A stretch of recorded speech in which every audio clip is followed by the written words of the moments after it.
ജിംഖാന കഴിഞ്ഞ സമയത്താണ് ബൾട്ടി ഓണാകുന്നത്. അപ്പോൾ ബൾട്ടി ഇങ്ങനെ കബഡി പടം. അപ്പോൾ ഞാൻ റഹ്മാൻകോട് പറഞ്ഞു, റഹ്മാൻക്ക് അടുത്ത് ഇങ്ങനെ കബഡി പടം. പിന്നെ പറയുന്നത് നീ ഒരു ഒളിമ്പിക്സിന് പോവാം, കബഡി പഠിക്കുക. മറ്റേ ഷെയിനെ നമ്മൾ ഇതുപോലെ കാണുന്നത് നമുക്ക് ഇതിന്റെ ട്രെയിനിങ് തുടങ്ങുന്ന സമയത്താണ് ഷെയിനെ കാണുന്നത്. അപ്പോൾ ഷെയിൻ അന്ന് കണ്ടപ്പോൾ തൊട്ട് ഇവർ നമ്മളെയും കൂടെ കൂട്ടുന്ന ഒരു പരിപാടിയുണ്ട്. ഷെയിൻ്റെ കൂടെയുള്ള പരിപാടിയൊക്കെ അങ്ങനെ ഭയങ്കര നമുക്ക് അവനെ ആരെങ്കിലും ഒരാൾ കബഡിയിൽ അടിച്ചാൽ തന്നെ നമുക്ക് തോന്നും, എടാ ഞാനും ജക്സനും കൂടി അതൊക്കെ പറയാം. ഷോർട്ടിലാണെങ്കിൽ അവരടിച്ചാൽ അവർ തിരിച്ചടിക്കണം. ബൾട്ടി ഭയങ്കര സ്പെഷ്യലാണ് ഒരു കാര്യം കൊണ്ടാണ്. കാരണം എന്താ വെച്ച് കഴിഞ്ഞാൽ ഞങ്ങൾ 2018 മുതൽ നമ്മളിങ്ങനെ സ്ട്രഗിൾ ചെയ്ത് കുറേ കാലം, അതിൻ്റെ ഇടയ്ക്ക് കൊറോണ വന്നു. നമുക്ക് കബഡി ട്രെയിനിങ് എന്ന് വെച്ചാൽ രാവിലെ 6 to 9, അതുപോലെ വൈകിട്ട് 4 to 6, അങ്ങനെ എല്ലാ ദിവസവും ഒരു 5 മണിക്കൂർ 6 മണിക്കൂർ കബഡി ട്രെയിനിങ് ഉണ്ടായിരുന്നു. തമിഴ് മാസ് കൊമേഴ്ഷ്യൽ പടങ്ങൾ നമ്മൾ പാലക്കാട് ഭയങ്കരമായിട്ട് ആഘോഷിക്കുന്ന ഒരു ഓഡിയൻസ് ഉണ്ട്. അപ്പോൾ ഇതിൻ്റെ ഡയറക്ടർ ഉണ്ണി, അവൻ പാലക്കാടുകാരനാണ്. അപ്പോൾ അവൻ്റെ എന്ന് വെച്ച് കഴിഞ്ഞാൽ കൊമേഴ്ഷ്യൽ ആയിട്ടുള്ള സിനിമകൾ എടുക്കാനാണ് അവന് പൊതുവെ താല്പര്യം. അങ്ങനെയൊക്കെയുള്ള കുറേ സാധനം. ഞാൻ ഇടയ്ക്ക് ലുക്കുവിനെ വിളിക്കും. ലുക്കു ജിംഖാനപ്പോൾ കഴിഞ്ഞിട്ടുള്ള സമയമാണല്ലോ. അപ്പോൾ ലുക്കുവിനെ വിളിച്ച് ലുക്കു ഫൈറ്റ് ഒന്നും ചെയ്യാൻ പറ്റുന്നില്ല, ഇട എല്ലാം സെറ്റ് ആവടാ, അങ്ങനെ ചെയ്യാനൊക്കെ പറഞ്ഞിട്ട്. അപ്പോൾ ഇങ്ങനെ ഈ ഫൈറ്റ് സീക്വൻസ് ആണ് രാജുവേട്ടന് കാണിച്ചു കൊടുത്തിട്ട് ഒരു ഈ റിലീസിന് മുന്നേ ഒരു ഇവന്റിൽ പറഞ്ഞിട്ടുണ്ടായിരുന്നില്ലേ, ബൾട്ടിയുടെ ഒരു ചെറിയ സീക്വൻസ് കണ്ടത്. അത് ഈ സീക്വൻസ് ആണ്. ഞാൻ സത്യം പറഞ്ഞാൽ കുറേ കാലം ഇപ്പൊ 2014 മുതൽ ഓഡിഷൻ അറ്റൻഡ് ചെയ്യുന്നുണ്ടെങ്കിലും വലിയ റോളിലേക്കൊന്നും എനിക്ക് അങ്ങനെ കിട്ടി. ഹൃദയം ഓഡിഷൻ വഴി തന്നെ കിട്ടിയാണ്. പക്ഷെ അത് കഴിഞ്ഞിട്ട് നമുക്കൊരു ഹൃദയം കഴിഞ്ഞിട്ടാണെങ്കിലും വലിയൊരു ബ്രേക്ക് അങ്ങനെ വന്നിട്ടുണ്ടായില്ല. അപ്പൊ ഞാൻ അപ്പോഴും ഇങ്ങനെ ആൾക്കാരെ പോയി കാണുന്നുണ്ട്, ഒന്നും നടക്കുന്നില്ല. ഒരു പോയിന്റിൽ ഞാൻ സത്യം പറയുന്നത് പിന്നെയും നിർത്തി പോവാം. അപ്പൊ അച്ഛൻ്റെ പ്ലാൻ എന്താണെന്ന് വെച്ച് കഴിഞ്ഞാൽ, ഞാൻ ജോലിക്ക് കയറി കഴിഞ്ഞാൽ അച്ഛൻ പണിക്ക് പോക്ക് നിർത്തിയിട്ട്. അപ്പം ഞാൻ ജോലിക്ക് കയറി, അച്ഛൻ പണിക്ക് പോക്ക് നിർത്തി. അച്ഛൻ പണിക്ക് പോക്ക് നിർത്തിയിട്ട് ഞാൻ പറഞ്ഞു സർപ്രൈസ്, ഞാനും പണിക്ക് പോക്ക് നിർത്തി. ഒരു പോയിന്റ് കഴിഞ്ഞപ്പോൾ ഇപ്പോൾ നാട്ടുകാർ വെറുതെ അവിടുന്ന് പോകുമ്പോഴും വരുമ്പോഴൊക്കെ വെറുതെ ഇങ്ങനെ എന്തെങ്കിലും പറഞ്ഞു പോകല്ലോ. അപ്പോൾ ഒരു പോയിന്റ് കഴിയുമ്പോൾ അച്ഛൻ അങ്ങോട്ട് തിരിച്ചൊക്കെ പറയാൻ തുടങ്ങി, അവനിഷ്ടമുള്ളത് ചെയ്യുന്നു, നിങ്ങൾക്ക് എന്താ, നിങ്ങൾക്ക് നിങ്ങളുടെ കാര്യം നോക്കിയാൽ പറയുന്നത്. അപ്പോൾ അതൊക്കെ കേൾക്കുമ്പോൾ ഞാൻ വെച്ചു, നന്നായി. നമുക്ക് എന്താ ചെയ്യേണ്ടത്, അടുത്ത എന്ത് ചെയ്യും, നാളെ എന്ത് ചെയ്യണം എന്നുള്ള പോലും അറിയാത്ത അവസ്ഥ വരുന്നത്. അപ്പോൾ ട്രൈ ചെയ്യുന്ന ആൾക്കാരോട് ഒന്ന് ട്രൈ ചെയ്തുകൊണ്ടേ ഇരിക്കുക, വിടാതെ ട്രൈ ചെയ്യുക, ഉറപ്പായിട്ടും നടക്കും ഒരു ദിവസം. അതെ, അതിനുവേണ്ടി പേഷ്യൻ്റ് ആയിട്ട് ട്രൈ ചെയ്തുകൊണ്ടേയിരിക്കുക.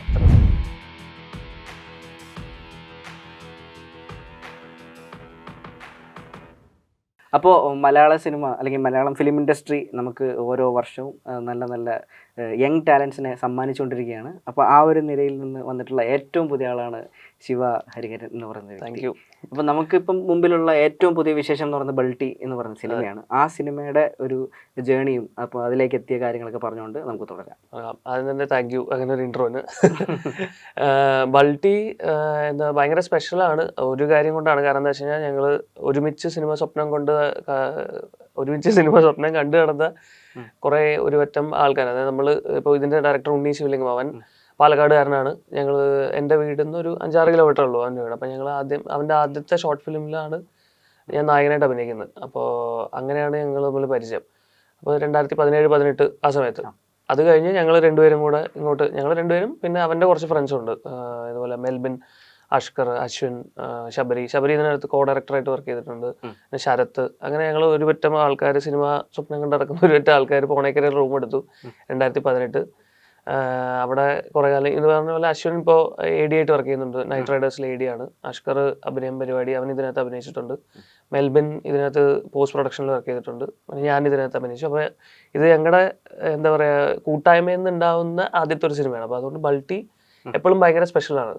എന്താ പറയുക, 2018 മുതൽ നമ്മളിങ്ങനെ സ്ട്രഗിൾ ചെയ്ത് കുറേ കാലം, അതിൻ്റെ ഇടയ്ക്ക് കൊറോണ വന്നു. ഇവിടെ കുറേ കാലം പണിയില്ലാതെ ഇരുന്ന് അങ്ങനെ ഒരു 7 വർഷമായി നമ്മൾ സ്വപ്നം കണ്ട് അവൻ ആദ്യമായിട്ട് എഴുതി ഉണ്ടാക്കി. അത് ഒരു പ്രൊഡ്യൂസേഴ്സിനോട് കൊണ്ടുപോകുന്നു. ഷെയ്ൻ ഓക്കെ പറയുന്നു ആദ്യം, പിന്നെ പ്രൊഡ്യൂസേഴ്സിനോട് കൊണ്ടുപോകുന്നു. അവരും ഇപ്പോൾ ഷെയ്നിൻ്റെയും ശാന്തനുവിൻ്റെയും ഒപ്പം തന്നെ അത്യാവശ്യം അതിനോട് ഈക്വൽ ഇമ്പോർട്ടൻസ് ഉള്ള ക്യാരക്ടറിലേക്ക് പുതിയ ആൾക്കാരായാലും ഓക്കെ ആണെന്ന് പ്രൊഡ്യൂസേഴ്സ് തീരുമാനിക്കുന്നു. അപ്പോൾ അത് സന്തോഷ് സാറാണെങ്കിലും ബിൻചേട്ടനാണെങ്കിലും അതിനെ സപ്പോർട്ട് ചെയ്യുന്നു പ്രൊഡ്യൂസേഴ്സ്. അപ്പോൾ അങ്ങനെ എന്തുകൊണ്ടും ബൾട്ടി ഭയങ്കര സ്പെഷ്യലാണ്. കാരണം ഇപ്പോൾ ജിംഖാന കഴിഞ്ഞ് അതൊന്നും കുറച്ചുകൂടെ ത്രൂ ഔട്ട് വെക്കുന്ന ഒരു കഥാപാത്രം. അപ്പോൾ ഭയങ്കര ഹാപ്പി. ഓക്കെ, അപ്പോൾ ഇത് ഒരു ഫ്രണ്ട്ഷിപ്പ് സർക്കിളിൽ നിന്ന് ഉണ്ടായ ഒരു സിനിമയാണെന്ന് പറഞ്ഞല്ലോ. അപ്പം ഇതിൻ്റെ ഒരു കഥയുടെ ഡെവലപ്മെൻറ്റും അല്ലെങ്കിൽ ഇതിൻ്റെ പ്ലോട്ടിനെ പറ്റിയൊക്കെ നേരത്തെ ശിവയ്ക്ക് ധാരണ ഉണ്ടായിരുന്നിരിക്കും. അപ്പോൾ ഞാൻ ചോദിക്കുന്നതെന്ന് വെച്ചാൽ, ഇപ്പം ഈ സിനിമ ഇങ്ങനെ ചെയ്യുമ്പോൾ ഈ കഥാപാത്രം ചെയ്യുന്നത് ഞാനാണ് അല്ലെങ്കിൽ ശിവയാണെന്ന് അറിയുന്ന ഒരു മൊമെന്റ് ഉണ്ടായിരിക്കുമല്ലോ. ആ മൊമെന്റ് എങ്ങനെ ഉണ്ടായിരുന്നു ശരിക്കും? കൂട്ടുകാരന്റെ സ്ക്രിപ്റ്റ് ആണ് ഒബ്വിയസ്ലി. അപ്പൊ ആ സിനിമയിൽ അത്ര പ്രോമിനന്റ് ആയിട്ടുള്ള കഥാപാത്രം കിട്ടുക എന്ന് പറയുന്ന സമയത്ത് കിട്ടിയില്ലെങ്കിൽ നമ്മൾ ചോദിച്ചു മേടിക്കില്ല. ഇത് എന്താ വെച്ചാൽ അവൻ ഇതാണ് കഥ എന്നുള്ള എനിക്കത്. ഇവൻ സംബന്ധം നമ്മൾ റൂമിൽ ഉണ്ടായിരുന്നെങ്കിലും 2020 കൊറോണ വന്നു, അതുകൊണ്ട് എല്ലാവരും പണിയില്ലാതിരിക്കുന്നു, എന്ത് ചെയ്യാണെന്ന് അറിയുന്നില്ല. 2022 വരെ നമ്മൾ എങ്ങനെയൊക്കെയോ ഇവിടെ കടിച്ചു പിടിച്ച് നിന്നു. പിന്നെ ഭയങ്കര ഫിനാൻഷ്യലി ഭയങ്കര പ്രശ്നമായപ്പോൾ ഇവൻ പാലക്കാട് പോയി. 2022 23 ആകുമ്പോൾ ഉണ്ണി പാലക്കാട് പോയി. ഇവിടെ ഇരുന്നിട്ട് നമ്മൾ കുറെ എഴുതാൻ നോക്കി, കുറെ പ്രോജക്റ്റ് ഓൺ ആക്കാൻ നോക്കി, കുറെ സാധനം വർക്ക് ചെയ്തിട്ട് ഒന്നും നടന്നില്ല. ആ ഒരു 4-5 വർഷം ഒന്നും നടന്നില്ല. ഇവൻ റൂമിൽ നിന്ന് പോയി 3 മാസം കൊണ്ട് സ്ക്രിപ്റ്റ് റെഡിയായി, 8 മാസം കൊണ്ട് പടം ഓണായി. പാലക്കാട് പോയി ഇവൻ ആദ്യമായിട്ട് സ്ക്രിപ്റ്റ് എഴുതി നമ്മളോട് പറയുമ്പോൾ തന്നെ ഇതിനകത്ത് ഇങ്ങനെ 4 പിള്ളേർ കബഡി കളിച്ച് കിടക്കുന്ന 4 പിള്ളേർ അങ്ങനെ. അപ്പൊ ഞാൻ പറഞ്ഞു 4 പിള്ളേർ അത് നല്ലതാ. കാരണം അപ്പോ നമ്മൾ ആദ്യം മുതലേ പ്ലാൻ ചെയ്തപോലെ അതിനകത്ത് ഏതെങ്കിലും ഒരു ക്യാരക്ടർ നമുക്ക് ചെയ്യാൻ പറ്റുന്ന അറിയാം. പക്ഷെ അത് ഈ പറഞ്ഞ പോലെ പ്രൊഡ്യൂസേഴ്സും കൂടി അതിന് സമ്മതിക്കണം, അല്ലെങ്കിൽ ആക്ടേഴ്സും കൂടെ അതിന് സമ്മതിക്കണം. എന്ന് വെച്ചാൽ ഈ വരുന്ന ലീഡ് ആക്ടറിനെ സംബന്ധിച്ചിരിക്കും അയാളുടെ മാർക്കറ്റും ഇതൊക്കെ നോക്കിയിട്ടിരിക്കും ബാക്കിയുള്ള ആക്ടേഴ്സിന്റെ കാസ്റ്റ് ചെയ്യലും പരിപാടികളൊക്കെ. അപ്പൊ നമുക്കൊരു ഉറപ്പില്ലായിരുന്നു. പക്ഷെ നടന്നാലും ഇല്ലെങ്കിലും നമ്മുടെ കൂട്ടത്തിൽ നിന്ന് ഒരാളുടെ ആദ്യത്തെ സിനിമ ഓണാവാന്നുള്ളായിരുന്നു നമ്മുടെ ഏറ്റവും വലിയ ഇമ്പോർട്ടൻസ് ഉള്ള സാധനം. കാരണം ഇപ്പൊ മെൽബി ആണെങ്കിലും കുറെ കാലമായിട്ട് സ്ട്രഗിൾ ചെയ്ത് നടക്കുന്നുണ്ട്. മെൽബി എന്ന് വെച്ചാൽ നമ്മുടെ വേറെ റൂംമേറ്റ്, അവനും ഡയറക്ഷൻ പരിപാടിയാണ്. അപ്പൊ അശ്വിൻ അവനും ഡയറക്ടറാണ് വേണ്ടി, ശബരി, അങ്ങനെ എല്ലാവരും അവരവരുടേതായ വഴിക്ക് ശ്രമിച്ചുകൊണ്ടിരിക്കുകയാണ്. അപ്പോൾ ഇവന്റെ സിനിമ ഉണ്ണിയുടെ ആദ്യത്തെ സിനിമ ഓണാവുന്നു. അങ്ങനെ അതിനകത്ത് തന്നെ അപ്പൊ നമുക്ക് എക്സ്പെക്ടേഷൻ ഒന്നും ഉണ്ടായിരുന്നില്ല. പക്ഷെ ഞാൻ എന്തായാലും നമ്മൾ കൊത്തിരി പിടിച്ച് മേടിക്കുമല്ലോ. അങ്ങനെ ഒരു ഇതായിരുന്നല്ലേ. അതുപോലെ ഇതിന് മുമ്പത്തെ ആലപ്പുഴ ജിംഖാന എടുത്താലും ബൾട്ടി എടുത്ത് നോക്കിയാൽ രണ്ട് സ്പോർട്സ് സിനിമകളാണ്. അപ്പോൾ അതിലെ ഷാനവാസിൽ നിന്ന് ബൾട്ടിയിലെ രമേശനിലേക്ക് വരുമ്പോൾ രണ്ടും സ്പോർട്സ് സിനിമകളാണെങ്കിലും ഇതിന്റെ പ്രിപ്പറേഷൻസ് രണ്ടും വ്യത്യസ്തമായിരിക്കുമല്ലോ. കാര്യം അത് ബോക്സിംഗ് ആണ്, ഇത് കബഡിയാണ്. അപ്പോൾ ഈ ഒരു ട്രാൻസ്ഫോർമേഷന് വേണ്ടി എന്തൊക്കെ പ്രിപ്പറേഷൻസ് ആവശ്യമായിട്ട് വന്നിട്ടുണ്ട്? സത്യം പറഞ്ഞാൽ ജിംഖാനയിൽ കാസ്റ്റ് ചെയ്തതിന്റെ ഏറ്റവും വലിയ ഗുണം എന്ന് വെച്ച് കഴിഞ്ഞാൽ ഇപ്പോൾ നമ്മൾ കഴിഞ്ഞ എനിക്ക് തോന്നുന്നു ഡിസംബറിലൊക്കെയാണ് നമ്മൾ കാസ്റ്റ് ആവുന്നത്. 2024 ഡിസംബറിലാണ്, അല്ല 2023 ഡിസംബറിലോ, 2024 ഷൂട്ട് ചെയ്തത്. അതെ, 2023 ഡിസംബറിൽ ജിംഖാനയിൽ എല്ലാവരും കാസ്റ്റ് ആയി. അന്ന് മുതൽ നമ്മൾ എല്ലാവരും ട്രെയിൻ ചെയ്യുന്നുണ്ട്. അപ്പോൾ എന്ന് വെച്ചാൽ ജിമ്മാണെങ്കിലും അവർ ബോക്സിങ്, എനിക്ക് ബോക്സിംഗ് ഇല്ലല്ലോ, അപ്പോൾ അതുകൊണ്ട് എനിക്ക് ബോക്സിംഗ് ട്രെയിനിങ് ഉണ്ടായിരുന്നില്ല. പക്ഷെ ഇവരുടെ കൂടെ തന്നെ ഞാൻ ഓൾമോസ്റ്റ് ഇവർ ട്രെയിൻ ചെയ്യുന്ന സമയത്തൊക്കെ നമ്മൾ പോയിരിക്കും. അപ്പൊ അന്ന് മുതലേ എല്ലാവരും ഭയങ്കര, അപ്പൊ അതിൽ നിന്ന് ബിൽഡായ ഒരു ഫ്രണ്ട്ഷിപ്പ് ഉണ്ട്. അപ്പോൾ നമ്മളത് സത്യം പറഞ്ഞ റൂട്ടീനായി. ആ ഫ്രണ്ട്ഷിപ്പ് കാരണം അതൊരു റൂട്ടീനായി. നമ്മളെല്ലാവരും ജിമ്മിൽ നിന്ന് കാണുന്നു, ഇവർ വർക്കൗട്ട് ചെയ്യുമ്പോൾ അത് എല്ലാ ദിവസവും. പിന്നെ ജിംഖാന കഴിഞ്ഞ ഷൂട്ടിന്റെ ഇടയ്ക്ക് നമുക്ക് വർക്കൗട്ട് ഉണ്ടായിരുന്നു. ഇപ്പൊ ജോഫിൽ കോച്ച് ആണെങ്കിലും ഷിഫാസ് അതിന്റെ പേഴ്സണൽ ട്രെയിനർ, അവർ രണ്ടുപേരും നമ്മൾ സെറ്റിൽ ഉണ്ടാവും. എല്ലാവരെയും ആരാണോ പേഴ്സണൽ ട്രെയിൻ ചെയ്യിപ്പിക്കുന്നത് അവര് എല്ലാ ദിവസവും വെയിറ്റ് ട്രെയിനിങ് ആണെങ്കിലും ബോക്സിംഗ് ആണെങ്കിലും എല്ലാ ദിവസവും ട്രെയിനിങ് ഉണ്ട്. അപ്പൊ ഷൂട്ടിന്റെ ഇടയ്ക്ക് ഇതുകൊണ്ട് സത്യം പറഞ്ഞാൽ നമ്മുടെ ഒരു റുട്ടീനായിട്ട് അത് മാറി. അപ്പൊ അത് കഴിഞ്ഞ ഉടനെ ജിംഖാന കഴിഞ്ഞ സമയത്താണ് ബൾട്ടി ഓൺ ആകുന്നത്. അപ്പൊ ബൾട്ടി ഇങ്ങനെ കബഡി പടം. അപ്പൊ ഞാൻ റഹ്മാൻകോട് പറഞ്ഞു, റഹ്മാൻക്ക് അടുത്ത ഇങ്ങനെ കബഡി പടം. പിന്നെ പറയണ നീ ഒരു ഒളിമ്പിക്സിന് പോവാ, കബഡി പഠിക്കുക. മറ്റേ ജിംഖാനയ്ക്ക് വേണ്ടി നീന്തലും പഠിച്ചായിരുന്നു. അപ്പൊ പക്ഷെ അതും വേണ്ടി വന്നില്ല. ആദ്യം പറയണ്ടായിരുന്നു കായൽ ചാടേണ്ടി വരുന്നൊക്കെ പറഞ്ഞ് പേടിപ്പിച്ചു. ഈ നീന്തൽ അറിയില്ല, അപ്പൊ അതിന് വേണ്ടി നീന്തലൊക്കെ പഠിച്ചു. പക്ഷെ ആവശ്യം വന്നില്ല. അപ്പൊ അങ്ങനെ ഇതിനു വേണ്ടി പുതിയ പുതിയ സ്കില്ല് പഠിക്കുമ്പോൾ അതും ഭയങ്കര എന്താ പറയാ, നമുക്ക് ഒരു പുതിയൊരു സാധനം നമ്മൾ പഠിക്കാനുള്ളൂ. ഒരു പുതിയ കബഡി എന്നുള്ളത് നമ്മൾ അധികം അറിയാത്തൊരു സ്പോർട്ടാണ്. നമ്മൾ ക്രിക്കറ്റും ഫുട്ബോളൊക്കെ അറിയാണ്ടെങ്കിലും കബഡി ഒട്ടും അറിയാത്തൊരു സ്പോർട്ടായിരുന്നു. പക്ഷെ കബഡി ഭയങ്കര അടിപൊളി. ബോക്സിംഗ് ആണെങ്കിലും അധികം നമുക്ക് പരിചയമില്ലാത്ത മേഖല. അപ്പൊ അതിനെക്കുറിച്ച് കുറെ കാര്യങ്ങൾ നമ്മൾ അറിഞ്ഞു. അത് കഴിഞ്ഞ് കബഡി. അപ്പൊ അങ്ങനെ പുതിയ പുതിയ കാര്യങ്ങൾ പഠിക്കാൻ പറ്റുന്നത് ഭയങ്കര ഇൻട്രസ്റ്റിംഗ് ആണ്. ഗ്രൗണ്ടിൽ ഇറങ്ങിയിട്ടുള്ള പരിപാടിയാണല്ലോ. അപ്പൊ ആ ടൈമിൽ എന്തെങ്കിലും കാര്യങ്ങൾ കൂടുതലായിട്ട് ശ്രദ്ധിക്കേണ്ടി വന്നിരുന്നോ? അതായത് ഈ മത്സരത്തിന്റെ നിയമം കാര്യങ്ങളൊക്കെ നമ്മൾ പ്രിപ്പയർ ചെയ്തിട്ട് തന്നെയാണോ പോയത്? നമ്മൾ കബഡി ട്രെയിൻ ചെയ്തത് രമേശ് എന്ന് പറഞ്ഞ കോച്ചാണ്. അദ്ദേഹം കേരള സ്റ്റേറ്റ് ടീമിന്റെ കോച്ചായിരുന്നു. അതുപോലെ മറ്റേ ജിംഖാനയിൽ ജോഫിൽ കോച്ച് ഇന്ത്യൻ നാഷണൽ മൊയ്തായ് ടീമിന്റെ കോച്ചായിരുന്നു. അപ്പൊ ഇവർ രണ്ടുപേരും ഭയങ്കര ഹൈലി പ്രൊഫഷണൽ ആയിട്ടുള്ള 2 കോച്ചസാണ്. അപ്പോൾ ഇവർ നമ്മുടെ സിനിമാക്കാരെ ട്രെയിൻ ചെയ്യാൻ വരുമ്പോൾ എന്താ വെച്ചാൽ നമുക്ക് ഇത്രയും പ്രൊഫഷണൽ ആയിട്ട് നമുക്ക് ആവശ്യമില്ലെങ്കിൽ പോലും ഇവർ നമ്മളെ ട്രെയിൻ ചെയ്യുന്നത് അവർക്ക് ഏത് ലെവൽ ട്രെയിനിങ് കൊടുക്കോ ഓൾമോസ്റ്റ് അതിൻ്റെ തന്നെ ലെവൽ ട്രെയിനിങ് നമുക്ക് തരും. അപ്പൊ എന്താ വെച്ചാൽ ഭയങ്കര നമ്മൾ നമ്മുടെ തന്നെ ബൗണ്ടറി പുഷ് ചെയ്യുന്ന ഒരു പരിപാടി ഉണ്ടല്ലോ. അപ്പൊ നമ്മളെ കൊണ്ട് കോച്ചൊക്കെ ജോഫിൽ കോച്ചൊക്കെ എങ്ങനെയാന്ന് വെച്ച് കഴിഞ്ഞാൽ നമ്മളെ കൊണ്ട് പറ്റില്ല എന്ന് പറഞ്ഞാലും എനിക്ക് ഓർമ്മയുണ്ട്. ഇപ്പൊ ഈ നസ്ലരും ലുക്കും ഇവരൊക്കെ ട്രെയിൻ ചെയ്യുന്ന സമയത്ത് എല്ലാം കഴിഞ്ഞിട്ട് ഒരു 3 മിനിറ്റ് മറ്റേ സിറ്റപ്പ് പോലെ ഇരുത്തിക്കും, സ്റ്റാമിന കുറച്ചുകൂടി കൂട്ടാൻ വേണ്ടിയിട്ട്. അപ്പോൾ ലുക്കും ഒക്കെ അവിടെ നിന്ന് പറയും 2.5 മിനിറ്റ് ആകുമ്പോൾ തന്നെ ഞാൻ ടൈം നോക്കാം. എനിക്ക് ഇത് ബോക്സിംഗ് ഇല്ലല്ലോ. അപ്പോൾ ഞാൻ അവിടെ പോയി ഇരുന്നിട്ട് ചുമ്മാ ചില്ലി വേണ്ടിയിരിക്കുമ്പോൾ കോച്ച് പറയും 3 മിനിറ്റ് ടൈം നോക്കാൻ പറയും. 2.5 മിനിറ്റ് ആകുമ്പോൾ തന്നെ ലുക്ക് അവിടെ നിന്ന് കണ്ണു കഴിക്കണം. ഞാൻ പറയും കോച്ച് 3 മിനിറ്റ്, കോച്ച് 30 സെക്കൻഡ്സ് പോർ. കാരണം അവരുടെ മൈൻഡിൽ അത്രയും പ്രൊഫഷണൽ ആയിട്ടുള്ള ആൾക്കാർ കളിക്കാൻ പറ്റില്ല. അപ്പോൾ രമേശ് സാറാണെങ്കിലും ഇതുപോലെ നമുക്ക് കബഡി ട്രെയിനിങ് എന്ന് വെച്ചാൽ രാവിലെ 6 to 9, അതുപോലെ വൈകിട്ട് 4 to 6, അങ്ങനെ എല്ലാ ദിവസവും ഒരു 5 മണിക്കൂർ 6 മണിക്കൂർ കബഡി ട്രെയിനിങ് ഉണ്ടായിരുന്നു മൾട്ടി തുടങ്ങുന്നതിന് മുന്നേ. അപ്പോൾ എന്താ പറയുക, ഇവർ രണ്ടുപേരും സിനിമയ്ക്ക് വേണ്ടിയിട്ട് നല്ലാതെ തന്നെ ഈ സ്പോർട്ടിന് വേണ്ടിയിട്ട് രമേശ് സാറൊക്കെ വന്നത് എനിക്ക് തോന്നുന്നു ഭയങ്കര പൈസയ്ക്ക് വേണ്ടിയിട്ടല്ലാതെ പുള്ളി തന്നെ അദ്ദേഹത്തിന്റെ കോച്ച് ചെയ്തുകൊണ്ടിരുന്ന ടീമിനെയൊക്കെ കൊണ്ടുവന്ന്, അപ്പൊ ഇവർ രണ്ടുപേരും ഈ സ്പോർട്സിനെയും കൂടി പുഷ് ചെയ്യാൻ വേണ്ടിയിട്ടാണ് അവർ വരുന്നത്. അവരുടെ ഉദ്ദേശം ആ സ്പോർട്സിനെയും കൂടി പ്രൊമോട്ട് ചെയ്യുക, അതുകൊണ്ട് ആൾക്കാർക്ക് കുറച്ചുകൂടെ ആ സ്പോർട്ട് എത്തിക്കുക എന്നുള്ള ഉദ്ദേശത്തോടു കൂടിയൊക്കെയാണ് ഇവർ വരുന്നത്. അപ്പൊ അത് നമുക്കും അതിന്റെ ഒരു ഭാഗമാകാൻ പറ്റുന്നത് ഭയങ്കര ഒരു അടിപൊളി പരിപാടിയാണ്. അതുപോലെ ഈ കബഡി മാച്ച് കാണിക്കുന്ന സമയത്ത് ഈ ഉദയൻ ഈ രമേശനും തമ്മിലുള്ള ഒരു ഗിവ് ആൻഡ് ടേക്ക് ഉണ്ട്, ടീമിലുള്ള എല്ലാവരുമായിട്ടുണ്ട്.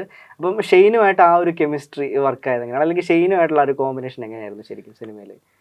ഷെയ്നെ നമ്മൾ ഇതുപോലെ കാണുന്നത് നമുക്ക് ഇതിന്റെ ട്രെയിനിങ് തുടങ്ങുന്ന സമയത്താണ് ഷെയ്നെ കാണുന്നത്. അപ്പൊ ഷെയ്ൻ നമുക്ക് ഞാൻ ഇതിനു മുന്നേ ഷെയ്ൻ്റെ കൂടെ വർക്ക് ചെയ്തിട്ടില്ല. ശാന്തനുവും ഷെയ്നൊക്കെ ആ ദിവസം വരുന്നു. അപ്പൊ നമുക്ക് എത്രയൊക്കെയാലും ഇവര് സ്റ്റാർസ് ആണല്ലോ. ബാർഡേക്സിൽ കണ്ടിട്ടാണെങ്കിൽ ശാന്തനു ടാക്സി മറ്റേ പാട്ടിലൊക്കെ ഭയങ്കര സ്റ്റാർ. അപ്പൊ ഞാനും ജക്സണും ഇങ്ങനെ ട്രെയിനിങ്ങിന് പോയി ഇവരെ കാണും. നമ്മൾ വിചാരിക്കുന്നത് ഇവരൊരു ലെവൽ, പക്ഷെ അന്ന് കണ്ടപ്പോ തൊട്ട് ഇവര് നമ്മളെയും കൂടെ കൂട്ടുന്ന ഒരു പരിപാടിയുണ്ട്. അപ്പൊ ഷെയ്നാണെങ്കിലും ശാന്തനു ആണെങ്കിലും നമ്മളെയും കൂടെ എല്ലാത്തിനും കൂടെ കൊണ്ടുപോയി ട്രെയിനിങ്ങിന്റെ സമയം മുതൽ തന്നെ ഒരു ഇതിലും നമ്മളെ വിടാതെ എവിടെ പോവാണെങ്കിലും അങ്ങനെ ഫുൾ ടൈം ഇവര് നമ്മളെയും കൂടെ കംഫർട്ട് ആക്കുന്ന ഒരു പരിപാടി ഉണ്ട്. അപ്പൊ അത് എനിക്ക് തോന്നുന്നു ഇപ്പൊ കബഡി ട്രെയിനിങ്ങിന്റെ സമയത്താണെങ്കിൽ നമുക്ക് ബഡ്ഡി ട്രെയിനിങ് എന്ന് പറയുന്നത് വെച്ചാൽ രണ്ട് പേരാക്കിയിട്ട് ട്രെയിൻ ചെയ്യിപ്പിക്കും. ഇപ്പൊ ചില ദിവസം നമുക്ക് മേലുവേദന ഭയങ്കര മേലുവേദനയാവും. അപ്പൊ ഈ 2 പേരായിട്ട് നമ്മൾ ഫുൾ ബോഡി മറ്റേ ബഡ്ഡി ട്രെയിനിങ് എന്ന് പറയുമ്പോൾ നമ്മൾ ഫുൾ മസിൽസ് എല്ലാം റിലാക്സിങ് പരിപാടിയാണ്. ഇപ്പൊ കാലിന് ഫുൾ നമ്മൾ തന്നെ മസാജ് ചെയ്ത് കൊടുക്കണം, കാല് ഫുൾ സ്ട്രെച്ച് ചെയ്ത് കൊടുക്കണം, കൈ ഫുൾ സ്ട്രെച്ച് ചെയ്ത് കൊടുക്കണം. അപ്പൊ അങ്ങനെ ഇപ്പൊ ഞാനും ഷെയ്നും അല്ലെങ്കിൽ ഞാനും ശാന്തനും ജക്സണും ഷെയ്നും അങ്ങനെ നമ്മളെ മാറി ചെയ്യിപ്പിക്കും. അപ്പൊ മുതലേ ആ ബോണ്ട് ഇങ്ങനെ ബിൽഡായി നമുക്കത് കബഡി കോർട്ടിൽ വരുമ്പോ തന്നെ അവനെ തൊട്ട് കഴിഞ്ഞാൽ നമ്മൾ അടിക്കുന്നുള്ള മൂഡിൽ നമുക്ക് ഓൾറെഡി എത്തും. നമ്മൾ അങ്ങനെ ആയി പോകും അങ്ങനെ ട്രെയിൻ ചെയ്ത് വരുമ്പോൾ. അപ്പൊ എനിക്ക് അത് ഭയങ്കരമായിട്ട് ഹെൽപ്പ് ചെയ്തു. അതെല്ലാം ഈ ട്രെയിനിങ്ങിന്റെ ഭാഗമായിട്ടൊരു 45-50 ദിവസം നമ്മളെല്ലാവരും കൂടെ ഉണ്ടായിരുന്നു. അപ്പൊ അത് ഫ്രണ്ട്ഷിപ്പ് ആണെങ്കിലും കബഡിയിലാണെങ്കിലും അത് ഭയങ്കരമായിട്ട്. അപ്പൊ ഷെയ്ൻ്റെ കൂടെ ഉള്ള പരിപാടിയൊക്കെ അങ്ങനെ ഭയങ്കര നമുക്ക് അവനെ ആരെങ്കിലും ഒരാൾ കബഡിയിൽ അടിച്ചാൽ തന്നെ നമുക്ക് തോന്നും എടാ ഞാനും ജക്സണും കൂടി അതൊക്കെ പറയാം. ഷോർട്ടിലാണെങ്കിൽ അവരെ അടിച്ചാൽ അവരെ തിരിച്ചടിക്കണം, അങ്ങനെ ആവും നമുക്ക്. അപ്പം ഈ ട്രെയിനിങ് പ്രോസസ് തന്നെ കുറെ കാലം ഉണ്ടായിരുന്നു സിനിമ ഷൂട്ട് തുടങ്ങുന്നതിന് മുമ്പ്? തുടങ്ങുന്നതിന് മുന്നേ 20 ദിവസം നമ്മുടെ പാർക്കോറിന്റെ ട്രെയിനിങ് ഉണ്ടായിരുന്നു. അത് സ്റ്റണ്ട് ഇതിനൊക്കെ വേണ്ടിയിട്ട്. അത് APNs എന്ന് പറഞ്ഞ ശ്രാവൺ അദ്ദേഹത്തിന്റെ സ്റ്റുഡിയോയിൽ വെച്ചിട്ട് 20 ദിവസം പാർക്കറിന്റെ ട്രെയിനിങ്, പിന്നെ ഒരു 20 ദിവസം കബഡി ട്രെയിനിങ്. അങ്ങനെ മൊത്തം 40 ദിവസം നമ്മളെല്ലാവരും ഇതിന് മുന്നേ മുതൽ തന്നെ ജോയിൻ ചെയ്ത് അങ്ങനെ പരിപാടി. അപ്പൊ ഈ ആക്ഷൻ ചെയ്യാന്ന് പറഞ്ഞൊരു പ്രക്രിയ ഉണ്ടല്ലോ, അതിനെ പറ്റിയിട്ടാണ് എനിക്ക് അറിയേണ്ട കാര്യം. നേരത്തെ പറഞ്ഞു ആലപ്പുഴ ജിംഖാനയിൽ ഉണ്ടായിരുന്നെങ്കിലും അങ്ങനെ ആക്ഷൻ സീക്വൻസുകൾ വന്നിട്ടില്ല. പക്ഷെ ഇതിനകത്ത് എന്ന് പറഞ്ഞു കഴിഞ്ഞാൽ അടി അടിയാണ്. അപ്പം ആ ഒരു സീക്വൻസ് ചെയ്യാൻ വേണ്ടിയിട്ട് എങ്ങനെയൊക്കെയായിരുന്നു, എന്തൊക്കെ കാര്യങ്ങൾ പഠിക്കേണ്ടി, പുതിയതായിട്ട് എന്തൊക്കെ കാര്യങ്ങളൊക്കെ പഠിക്കേണ്ടി? പുതിയതായിട്ട് വെച്ചാൽ എല്ലാം പുതിയതായിരുന്നു. കാരണം ഞാൻ ആദ്യമായിട്ടാണ് ആക്ഷൻ ചെയ്യുന്നത്, ഞാൻ ഇതുവരെ ആക്ഷൻ ചെയ്തിട്ടില്ല. അപ്പോൾ ബ്രോപ്പിളെ പറഞ്ഞ പോലെ കബഡി ഗില്ലി പടമൊക്കെ ആണ് ഇപ്പൊ നമ്മൾ കണ്ടിട്ടില്ല. നമ്മൾ പാലക്കാട് ആയതുകൊണ്ട് തന്നെ വിജയുടെയും അജിത്തിന്റെയും അങ്ങനെ തമിഴ് മസാല തലവരുടെ പടമാണെങ്കിലും തമിഴ് മാസ് കൊമേഴ്ഷ്യൽ പടങ്ങൾ നമ്മൾ പാലക്കാട് ഭയങ്കരമായിട്ട് ആഘോഷിക്കുന്ന ഒരു ഓഡിയൻസ് ഉണ്ട്. അപ്പോൾ ഇതിന്റെ ഡയറക്ടർ ഉണ്ണി, അവൻ പാലക്കാടുകാരനാണ്. അപ്പോൾ അവന്റെ എന്ന് വെച്ച് കഴിഞ്ഞാൽ കൊമേഴ്ഷ്യൽ ആയിട്ടുള്ള സിനിമകൾ എടുക്കാനാണ് അവന് പൊതുവെ താല്പര്യം. അപ്പൊ അവൻ ആദ്യം മുതലേ ഇങ്ങനെ ഇത്രയും ഭയങ്കര ഗംഭീര ഫൈറ്റ് പ്ലാൻ ചെയ്യുന്നു, ആക്ഷൻ പടങ്ങൾ ഭയങ്കരമായിട്ട് കണ്ട്. അപ്പൊ ഇവന്റെ എക്സ്പെക്ടേഷൻ ഒക്കെ ഭയങ്കര എക്സ്പെക്ടേഷൻ. ഇതുമായിട്ട് നമുക്ക് എത്താൻ വേണ്ടത്. ഞാനാണെങ്കിൽ ആദ്യമായിട്ടുള്ള ആക്ഷൻ ചെയ്യുന്നത്, കൂട്ടുകാരനായോണ്ട് നമുക്ക് അങ്ങനെ അങ്ങ് വിട്ടുകൊടുക്കാനും പറ്റില്ല. എന്ത് വില കൊടുത്തിട്ടാണെങ്കിലും അവന്റെ വില കളയാതെ അവിടെ പിടിച്ചു നിൽക്കാനുള്ളതാണ് നമ്മുടെ മെയിൻ പരിപാടി. അപ്പൊ ഫൈറ്റിന്റെ സമയത്ത് ഭയങ്കരമായിട്ട് ഹെൽപ്പ് ചെയ്ത ഒരു കാര്യം എന്ന് വെച്ച് കഴിഞ്ഞാൽ ഈ പാർക്കോറിന്റെ ട്രെയിനിങ് ഉള്ളതുകൊണ്ട് നമുക്ക് ബോഡി ഭയങ്കര ഫ്ലെക്സിബിൾ ആണ്. അപ്പൊ ഞാൻ സത്യം പറഞ്ഞാൽ ഈ 20 ദിവസത്തിനൊക്കെ മുന്നേ തന്നെ 2 മാസം മുന്നേ തന്നെ ഞാൻ അവിടെ ജോയിൻ ചെയ്തു. കാരണം ജിംഖാന കഴിഞ്ഞ ഉടനെ ഇവന്റെ സിനിമ ഓണായി. അപ്പൊ പറയടാ ഇതിലത്തെ ഏതെങ്കിലും ഒരു പരിപാടി എന്തായാലും നീയാവും, അപ്പൊ നീ ട്രെയിനിങ്ങിന് പോയി തുടങ്ങിക്കോ. അപ്പൊ ഞാൻ ഓൾറെഡി അവിടെ ട്രെയിനിങ്ങിന് പോയി തുടങ്ങി. ഏതാന്ന് പറയണ്ട, ഈ 4 ഏതായാലും അടിയുണ്ട്. അപ്പൊ പിന്നെ നീ ട്രെയിനിങ്ങിന് പോയി തുടങ്ങി. ഇപ്പൊ 4 അല്ലെങ്കിലും ഫൈറ്റ് എന്തായാലും ഉണ്ട്. അപ്പൊ പിന്നെ ട്രെയിനിങ് എന്തായാലും പോയി. അപ്പൊ ഞാൻ ആ 2 മാസം ഇവിടെ പാർക്കോറിന്റെ ട്രെയിനിങ് ഇവിടെ APNs ശ്രാവണിന്റെ അടുത്ത് പോയി തുടങ്ങി. അപ്പൊ അത് ഭയങ്കരമായിട്ട് ഹെൽപ്പ് ചെയ്തു. അപ്പൊ ഇതിനകത്ത് കൊറിയോഗ്രാഫി ശ്രദ്ധിച്ചു കഴിഞ്ഞാൽ അറിയാം. ഇപ്പൊ നമുക്ക് അത്ര സൈസ് ഒന്നും ഇല്ലാത്തതുകൊണ്ട് നമ്മൾ ഒരാൾ ഇടിച്ചു വീഴ്ത്താന്ന് പറഞ്ഞു കഴിഞ്ഞാൽ അത് ചിലപ്പോൾ വിശ്വസിക്കാൻ പറ്റില്ല. അപ്പൊ അതുകൊണ്ട് ഇതിനകത്ത് എല്ലാം നമ്മൾ ഈ കറങ്ങി ചവിട്ടലും പാർക്കറിന്റെയും കൂടെ മെത്തേഡ് വെച്ചിട്ടാണ് നമ്മൾ. അപ്പൊ ആ ഫോഴ്സും കൂടെ യൂസ് ചെയ്ത് ആ ട്രിക്സും എല്ലാം യൂസ് ചെയ്യും. അപ്പൊ എന്റെ ഇപ്പൊ കിക്കാണല്ലോ, സ്കോർപ്പിയോൺ കിക്ക് എന്ന് പറയുന്ന കിക്കാണ്. അപ്പൊ അത് നമ്മൾ ആദ്യം മുതലേ പ്രാക്ടീസ് ചെയ്ത് ഇപ്പൊ ഇവനാണെന്നുണ്ടെങ്കിൽ എന്താ വെച്ച് കഴിഞ്ഞാൽ അധികം റോപ്പും യൂസ് ചെയ്യാൻ പറ്റില്ല, ഡ്യൂപ്പും യൂസ് ചെയ്യില്ല. അതാണ് ഇവന്റെ ഉണ്ണിയുടെ മെത്തേഡ്.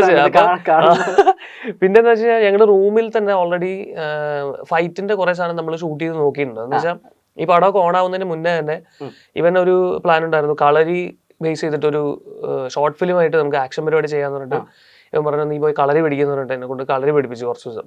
ഞാൻ 3 വർഷം കളരിയൊക്കെ പഠിച്ച് മറ്റേ കച്ചയൊക്കെ എടുത്ത് ഇതായപ്പോ പറഞ്ഞടാ പ്ലാൻ മാറി, നമുക്ക് അതിപ്പോ ചെയ്യണ്ട, അത് ആവശ്യം വരുന്നൊക്കെ പറഞ്ഞിട്ട് അത് പിന്നെ ചെയ്തില്ല. പിന്നെ അത് കഴിഞ്ഞ് നമ്മള് ഒരു ട്രയലായിട്ട് ഷൂട്ട് ചെയ്ത് നോക്കിയതാ.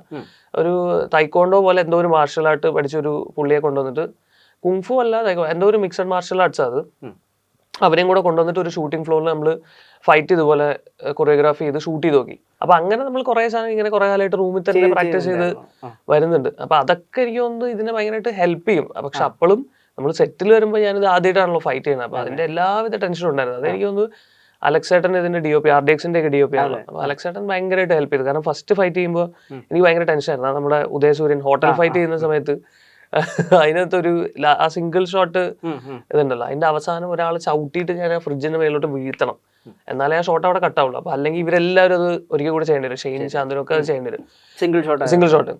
അപ്പൊ ഞാൻ ഇയാളെ ആദ്യത്തെ പ്രാവശ്യം ചാടി ചവിട്ടി, ഇയാൾ അനങ്ങുന്നില്ല, വലിയൊരാളാണ്, ഇയാൾ പോകുന്നില്ല അങ്ങോട്ട്. അപ്പൊ ഞാൻ പിന്നെ ഓടിപ്പോയതോടെ ചാടി ഒരൊറ്റ ചാടി. എന്നിട്ടാണ് പുള്ളി ആ ഷോട്ടിൽ നോക്കിയാറേ പുള്ളി എന്നിട്ടാണ് ഫ്രിഡ്ജിന്റെ മുകളിൽ പോയി വീണത്. അല്ലെ ഉള്ള ശക്തി മുഴുവൻ എടുത്തൊരു ചവിട്ടായി ചവിട്ടിയല്ലേ.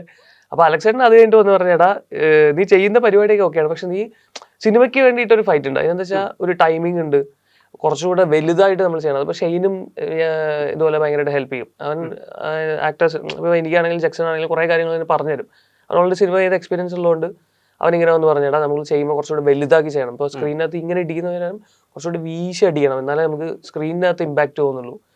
അങ്ങനെയൊക്കെയുള്ള കുറെ സാധനം. ഞാൻ ഇടയ്ക്ക് ലുക്കുവിനെ വിളിക്കും. ലുക്കു ജിംഖാനൊക്കെ കഴിഞ്ഞിട്ടുള്ള സമയമാണല്ലോ. അപ്പൊ ലുക്കുവിനെ വിളിച്ച് ലുക്കു ഫൈറ്റ് ഒന്നും ചെയ്യാൻ പറ്റുന്നില്ല, ലുക്കുടാ എല്ലാം സെറ്റ് ആവടാ, ഇങ്ങനെ അങ്ങനെ ചെയ്യുന്നൊക്കെ പറഞ്ഞിട്ട്. അപ്പൊ ഇങ്ങനെ കുറെ ആൾക്കാർ ഫൈറ്റ് ഒക്കെ ചെയ്ത് എക്സ്പീരിയൻസ് ഉള്ള ആൾക്കാർ, അലക്സേട്ടനാണെങ്കിലും ഉണ്ണി, അതുപോലെ നമ്മുടെ മാസ്റ്റർ വിക്കി മാസ്റ്ററും സന്തോഷ് മാസ്റ്ററും, അവരൊക്കെ ഭയങ്കര ഹെൽപ്പ് ചെയ്തതിന്റെ സാധനമാണ് ആ സ്റ്റണ്ട് അങ്ങനെ വരാനുള്ള കാരണം.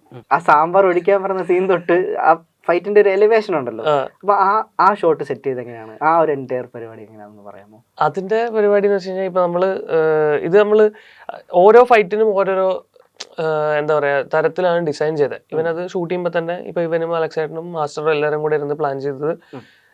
ഹോട്ടൽ ഫൈറ്റ് എന്താ വെച്ചാൽ നമ്മൾ ആദ്യത്തെ ഫൈറ്റ് ആണല്ലോ, പടത്തിലെ ആദ്യത്തെ ഫൈറ്റ് ആണ്. പിന്നെ ഇവന്മാരുടെ സ്കില്ല് കാണിക്കണം, പക്ഷെ എന്നാ ഭയങ്കര വയലന്റ് ആയിട്ടുള്ള ഫൈറ്റ് അല്ല. ഈ പിള്ളേർ തമ്മിൽ ഉണ്ടാവുന്ന കബഡി പ്രശ്നത്തിന്റെ ബാക്കി ആ ഹോട്ടലിൽ വെച്ച് തീരുന്നു. അപ്പൊ അതുകൊണ്ടുണ്ടാവുന്ന ഫൈറ്റ്. അപ്പൊ അത് ഭയങ്കര സ്റ്റൈലൈസ്ഡ് ആയിട്ട് ഒരു കൊമേഴ്ഷ്യൽ ആയിട്ട് തന്നെ ഷൂട്ട് ചെയ്യണം എന്നുള്ളത് നേരത്തെ പ്ലാൻ ഉണ്ടായിരുന്നു. അപ്പൊ വിക്കി മാസ്റ്റർ ഇങ്ങനെ ഈ പറഞ്ഞ പോലെ സാമ്പാർ ഉണ്ണി, അപ്പൊ ആ സമയത്ത് പറഞ്ഞാണ് ഈ പറഞ്ഞ പോലെ ഉദയം നീ പറഞ്ഞ രമേശോട് സാമ്പാർ വയ്ക്കാൻ പറ. അപ്പൊ നമ്മള് ഒരു വള്ളി പിടിക്കൽ പരിപാടി ഉണ്ടല്ലോ, നമ്മളിപ്പോ ആ ഒരു ആറ്റിറ്റ്യൂഡാണ് സാമ്പാർ, അതായത് അടി പൊട്ടാൻ പോവാണ്, അടുത്ത അടിയാ, പിന്നെ സാമ്പാർ കൊണ്ടുപോകാന്ന് പറയുന്ന ആ ഒരു, അതൊക്കെ ഡയറക്ടർ നറേറ്റ് ചെയ്തെന്നാണോ അതോ സ്പോട്ടില് അങ്ങനെ? അത് ആ സമയത്ത് അങ്ങനെ വന്നു പോയതാണ്. പക്ഷെ അല്ല, ഇവൻ ബേസിക്കലി പറഞ്ഞ നറേഷൻ എന്താന്ന് വെച്ച് കഴിഞ്ഞാൽ, ഇപ്പൊ നമ്മളൊരു സ്ഥലത്ത് അടി ഉണ്ടാവും നമുക്ക് ഉറപ്പായി കഴിഞ്ഞാൽ പിന്നെ അവരെന്ത് ചെയ്തിട്ടും ബാക്ക് പോകുന്നില്ല എന്നുണ്ടെങ്കിൽ പിന്നെ നമ്മൾ അങ്ങോട്ട് കയറി എന്നാ പിന്നെ വാ പിന്നെ നമുക്ക് നോക്കാം, ഒരു ചൊറിയൽ പരിപാടി ഉണ്ടല്ലോ. അപ്പൊ ആ ഒരു ചൊറിച്ചിലും കൂടി വേണം അതിനകത്ത്. നീ സാമ്പാർ വയ്ക്കുമ്പോൾ തന്നെ മനസ്സിലാവണം എന്നാ വാടാ, ആ ഒരു പരിപാടി പിടിച്ചതെന്നുള്ളത് എനിക്ക് പറഞ്ഞു. അപ്പൊ അങ്ങനെയാണ് ചുമ്മാ അപ്പൊ അങ്ങനെ ഒരു ഇതില് ഫ്ലോയില് പറഞ്ഞു പോയതാ. അപ്പോ ഇതിന്റെ ഡിസൈൻ ബേസിക്കലി ചെയ്യാൻ കാരണം എന്താ വെച്ച് കഴിഞ്ഞാൽ, പിള്ളേർ തമ്മിലുള്ള ഫൈറ്റ് ആണ്, ഭയങ്കര സ്റ്റൈലൈസ്ഡ് ആയിട്ട് ഭയങ്കര കൊമേഴ്ഷ്യൽ ആയിട്ട് ആദ്യത്തെ ഫൈറ്റ് കാണിക്കണം എന്നുള്ളൊരു തീരുമാനത്തിൽ എത്തി. അപ്പൊ ഹോട്ടൽ ഇവൻ ആദ്യം കഥ നറേറ്റ് ചെയ്യുമ്പോൾ തന്നെ ഈ സാധനം ഭയങ്കര രസമായിരുന്നു. കാരണം ആദ്യത്തെ പ്ലാൻ എന്ന് വെച്ച് കഴിഞ്ഞാൽ ഉദയൻ പ്ലേറ്റ് എടുത്ത് ഇവന്റെ മുഖത്തടിക്കാന്നായിരുന്നു പ്ലാൻ. അത് പ്ലേറ്റ് ഇങ്ങനെ തട്ടും, പ്ലേറ്റ് അയാൾ വന്നിട്ട് ഇവന്റെ മുഖത്തടിക്കാന്നായിരുന്നു ആദ്യത്തെ നറേഷനിൽ. പിന്നെ അത് മാസ്റ്ററും അലക്സേട്ടനും കൂടി ഇരുന്നിട്ടാണ് പിന്നെ ഈ സാധനം മേശയോട് അടിച്ചു ഫുൾ സാധനം പറഞ്ഞ്. അപ്പൊ അങ്ങനെ ഡിസൈൻ ചെയ്ത് അതിന്. പക്ഷെ സാമ്പാർ ഫൈറ്റ് അല്ല, ഈ ഹോട്ടൽ ഫൈറ്റ് ഭയങ്കരമായിട്ട് ഇഷ്ടപ്പെട്ട കുറെ ആൾക്കാർ ഉണ്ടായിരുന്നു. ഈ പറഞ്ഞ പോലെ കൊമേഴ്ഷ്യൽ പരിപാടി ഭയങ്കര ഇഷ്ടപ്പെട്ടു. ബാക്കിയുള്ള ഫൈറ്റ് രണ്ടെണ്ണം വേറെ മൂടാണല്ലോ, അവിടുന്ന് അങ്ങോട്ട് പിന്നെ വേറെ രീതിക്കാണല്ലോ പോകുന്നത്. അതുപോലെ ഈ ഫൈറ്റില് ഏറ്റവും വലിയൊരു അട്രാക്റ്റീവ് ഘടകം എന്ന് പറയുന്നത് ആ പാട്ടാണ്. ഉദയസൂര്യൻ വന്ന അപ്പോൾ നിങ്ങൾ ഷൂട്ട് ചെയ്യുമ്പോഴേ ഈ പാട്ട് വെച്ചിട്ടാണോ ഷൂട്ട് ചെയ്തത്, അല്ലെങ്കിൽ ഇങ്ങനെ ഒരു സോങ്ങിലാണ് ഈ സാധനം പോകുന്നത് എന്നുള്ളത് നേരത്തെ പറഞ്ഞിട്ടുണ്ട്? അങ്ങനെ ഒരു ചെറിയൊരു ഐഡിയ ഉണ്ടായിരുന്നു. കാരണം ഇപ്പൊ നമ്മുടെ ഈ രമേശ് എന്ന് പറഞ്ഞ ക്യാരക്ടർ ഒരു പാട്ട് പാടിയിട്ടാണല്ലോ വരുന്നത്. അവിടെ ഓൾറെഡി അപ്പൊ റേഡിയോയിൽ പാട്ട് പ്ലേ ചെയ്യുന്നുണ്ട്. പക്ഷെ നമ്മള് റേഡിയോയിലത്തെ പാട്ട് തന്നെ വെക്കണോ അതോ വേറൊരു പാട്ട് ഇതിനു വേണ്ടി കമ്പോസ് ചെയ്യോ എന്നുള്ളൊരു സാധനം. പക്ഷെ പാട്ടിലാണ് ഈ സാധനം എന്നുള്ളത് ഏകദേശം ഒരു ഐഡിയ അപ്പൊ തന്നെ ഉണ്ട്. ഒന്നില് റേഡിയോയിലത്തെ പാട്ട്, അല്ലെങ്കിൽ നമ്മൾ ഇതിനു വേണ്ടി ഒരു പാട്ട് കമ്പോസ് ചെയ്യുന്നത്. അപ്പൊ എനിക്ക് തോന്നുന്നു സായിയും ഉണ്ണിയും കൂടി ഇരുന്നിട്ട് ഒരു ഐഡിയ ആണ് ഈ സാധനം. എന്നാ പിന്നെ പ്രണവും ശശി അദ്ദേഹമാണ് പാടിയത്, അദ്ദേഹം പാലക്കാടുകാരനാണല്ലോ. അപ്പൊ അങ്ങനെ ഒരു വിന്റേജ് സാധനം പോലെ തോന്നണം എന്നാൽ നമ്മൾ ഉണ്ടാക്കിയ പാട്ടാണ്. അപ്പൊ അങ്ങനെ അവർ രണ്ടുപേരും കൂടി ഇരുന്ന് ഡിസൈൻ ചെയ്താണ് ആ പാട്ട്. ഈ ഫൈറ്റ് സീക്വൻസ് ആണ് ബിനു ചേട്ടൻ, നമ്മുടെ പ്രൊഡ്യൂസർ ബിനു അലക്സാണ്ടർ, പൃഥ്വിരാജ് രാജുവേട്ടന് കാണിച്ചു കൊടുത്തിട്ട് ഒരു ഈ റിലീസിന് മുന്നേ ഒരു ഇവന്റിൽ പറഞ്ഞിട്ടുണ്ടായിരുന്നല്ലേ ബൾട്ടിയുടെ ഒരു ചെറിയ സീക്വൻസ് കണ്ടത്. അത് ഈ സീക്വൻസ് ആണ്. അപ്പൊ ഈ പാട്ടായിട്ടേ ഉള്ളൂ. അപ്പൊ ആ സമയത്താണ് ബിൻചേട്ടൻ ഇത് കാണിച്ചു കൊടുത്ത് ഇതിനെ കുറിച്ചാണ് രാജുവേട്ടൻ ആ ഇതിൽ പറഞ്ഞിട്ടുണ്ടായിരുന്നത്. സായ് അഭ്യങ്കർ എന്ന് പറയുന്ന തമിഴിലെ ഒരു റോക്ക് സ്റ്റാർ, പുതിയ റോക്ക് സ്റ്റാർ ആണ്. അപ്പോൾ ആദ്യമായിട്ട് മലയാളത്തിൽ വർക്ക് ചെയ്യുന്നൊരു സിനിമയാണ്. അപ്പോൾ അങ്ങനെയുള്ള മ്യൂസിക് ഡയറക്ടറിൻ്റെ കൂടെ, അങ്ങനെയുള്ള ഒരു മ്യൂസിക് ഡയറക്ടർ ഇട്ടുവെച്ച BGMലൂടെ ഫൈറ്റ് ചെയ്യുക അല്ലെങ്കിൽ നമ്മൾ ആക്ട് ചെയ്യുക എന്ന് പറയുന്ന ആ ഒരു മൊമെന്റ് എങ്ങനെ ഉണ്ടായിരുന്നു? എന്താ സംഭവം എന്ന് വെച്ച് കഴിഞ്ഞാൽ, ഇപ്പോൾ സായി ആണ് ഇത് ചെയ്യുന്നതെന്നുള്ളത് അറിഞ്ഞപ്പോൾ തന്നെ നമ്മളെല്ലാവരും ഭയങ്കര എക്സൈറ്റഡ് ആണ്. കാരണം ഇത് ഒന്ന് സായി അഭ്യങ്കർ കൈവയ്ക്കുന്നതെല്ലാം ഹിറ്റ്, കൈവയ്ക്കുന്നതെല്ലാം ഹിറ്റാണ്. നമ്മൾ കച്ചിസേര കേട്ടിട്ടുണ്ട്. പുള്ളി ആദ്യമായിട്ട് എങ്ങനെ BGM ചെയ്യുന്നുള്ളതൊക്കെ നമുക്ക് ഭയങ്കര എക്സൈറ്റിംഗ് ആയിട്ടുള്ള പരിപാടിയായിരുന്നു. പിന്നെ ഇത് കഴിഞ്ഞ് അദ്ദേഹം സൈൻ ചെയ്ത സിനിമകളെല്ലാം ഭയങ്കര വലിയ വലിയ, ഇപ്പൊ അറ്റ്ലി അല്ലു അർജുൻ സിനിമ അദ്ദേഹം ചെയ്യുന്നു, ബെൻസ് സായി ആണ് ചെയ്യുന്നത്. അപ്പൊ ഇത് കഴിഞ്ഞൊരു നിരയാണ് വന്നത്. അപ്പൊ നമ്മുടെ പടമാണ് ആദ്യമായിട്ട് ഇറങ്ങുന്ന സിനിമ. അപ്പൊ അതിന് നമ്മളും ഭയങ്കരമായിട്ട് എക്സൈറ്റഡ് ആയിരുന്നു എന്താണ് ചെയ്യാൻ പോകുന്നത്. അപ്പൊ അതിനകത്ത് കുറെ സാധനങ്ങൾ ഇതുപോലെ, ഇപ്പൊ ഈ ഉദയസൂര്യനൊക്കെ ഇവർ രണ്ടുപേരും കൂടി ഇരുന്ന് അത് ഇത്രയും ഇതായിട്ട് എനിക്കൊന്നും വേറൊരു മ്യൂസിക് ഇല്ല. കാരണം ആ ഫൈറ്റിലാണെങ്കിൽ തന്നെ നോട്ട് ചെയ്യുമ്പോൾ മനസ്സിലാവും പാട്ട് ആദ്യം ഭയങ്കര മഫിൾഡ് ആയിട്ടാണ്. കാര്യം അത് ആ എലിവേഷനെ കാണിക്കുന്ന ഫൈറ്റ് കേറി കേറി കേറി കേറി വരുന്നു എന്നുള്ളൊരു പ്രതീതി ഓഡിയൻസിൽ ഇട്ട് കൊടുത്തിട്ടാണ്. അപ്പൊ അത് എനിക്ക് തോന്നുന്നു ഇപ്പൊ അനിരുദ്ധൊക്കെ ചെയ്യുന്ന ഒരു ടൈപ്പ് ഒരു കൊമേഴ്ഷ്യൽ പാക്കേജിങ് ഉണ്ടല്ലോ സിനിമയുടെ. അതായത് വിഷ്വൽ ഇതല്ലാതെ മ്യൂസിക്കലി അതിനൊരു എലിവേറ്റ് ചെയ്യൽ പരിപാടി എനിക്ക് തോന്നുന്നു സായി അത് ഭയങ്കരമായിട്ട് ചെയ്തിട്ടുണ്ട്. അപ്പൊ അത് നമുക്ക് ഭയങ്കര സന്തോഷമായിരുന്നു. കാരണം എന്താ വെച്ച് കഴിഞ്ഞാൽ ആദ്യമായിട്ട് നമ്മളും ഫൈറ്റ് ചെയ്യുന്ന സിനിമയാണല്ലോ. അതിൽ സായി ഭയങ്കര മ്യൂസിക് ചെയ്യുന്നു. അതുപോലെ ഇത് എഡിറ്റ് ചെയ്ത് ശിവകുമാർ പണിക്കർ എന്ന് പറഞ്ഞിട്ട് കില്ലിന്റെ എഡിറ്ററാണ്. അപ്പോൾ കില്ലൊക്കെ നമ്മൾ തിയേറ്ററിൽ കണ്ട് വണ്ടറടിച്ച പടമാണ്. അപ്പൊ ഉണ്ണി ഒരു ഇന്റർവ്യൂവിൽ പറഞ്ഞു, അതായത് നമ്മൾ അല്ലാതെ ഫൈറ്റ് ചെയ്ത സാധനം കണ്ടു കഴിഞ്ഞാൽ മര്യാദക്ക് എഡിറ്റ് ചെയ്തിട്ടില്ലാത്ത സാധനമാണ് കണ്ടതെന്നുണ്ടെങ്കിൽ മറ്റേ അലബ് സാധനം നമ്മളെ ചിരിക്കുന്നു പറഞ്ഞു ആൾക്കാരെ കണ്ടു. അപ്പൊ അത്രയും അടിപൊളിയായിട്ട് എഡിറ്റ് ചെയ്ത് അതിനങ്ങനെ മ്യൂസിക് ഒക്കെ ഇട്ട്, പിന്നെ വിഷ്ണു ഗോവിന്ദ് സൗണ്ട് ഡിസൈൻ ഭയങ്കര ഇമ്പോർട്ടന്റ് ആണല്ലോ ഫൈറ്റിൽ. അപ്പൊ അതൊക്കെ എല്ലാം കൂടെ ആയതുകൊണ്ടാണ് അത്രയും എക്സ്പീരിയൻസ് നമുക്ക് കിട്ടുന്നത്. അതുപോലെ ഈ സീരിയസ് ആയിട്ടുള്ള ഒരു ആക്ടറാണല്ലോ ശാന്തനു ഭാഗ്യരാജ് എന്ന കക്ഷി. അപ്പം ആള് ഇതിനു മുമ്പ് മലയാളത്തിൽ ചെയ്തിട്ടുള്ളത് ഏഞ്ചൽ ജോൺ ആണ്. അപ്പൊ അതിനുശേഷം ഈ സിനിമയിലാണ് ചെയ്തത്. ഇപ്പോൾ ആസ് ആൻ ആക്ടർ പുള്ളിയും കുറെയൊക്കെ എവോൾവ് ആയിട്ടുണ്ട്. ഫ്രം ആ തുടക്കം മുതൽ വരുന്ന സിനിമകൾ നോക്കിക്കഴിഞ്ഞു കഴിഞ്ഞാൽ വലിയൊരു എവോൾവ്മെന്റ് പുള്ളിന് സംഭവിച്ചിട്ടുണ്ട്. അപ്പം ഒരു സീനിയർ എന്ന നിലയ്ക്ക് എന്തെങ്കിലുമൊക്കെ കോൺട്രിബ്യൂഷൻസ് തരികയോ അല്ലെങ്കിൽ അഡ്വൈസസ് ഒക്കെ തരുന്ന? ഉറപ്പായിട്ടും. അതായത് ഇപ്പൊ ശാന്തനുവാണ് എങ്ങനെയാണെന്ന് വെച്ച് കഴിഞ്ഞാൽ ഭയങ്കര ഡെഡിക്കേഷൻ ആണ് പുള്ളി. എന്താ പറയാ, ഇപ്പോൾ പുള്ളി ഓൾറെഡി ഒരു സിനിമ ബാക്ക്ഗ്രൗണ്ടിൽ നിന്നാണല്ലോ വരുന്നത്. ഇപ്പോൾ ഭാഗ്യരാജ് സാറിന്റെയും പൂർണിമ അവരുടെയും മോനാണ്. അപ്പോൾ അവർക്ക് സിനിമ അറിയാം.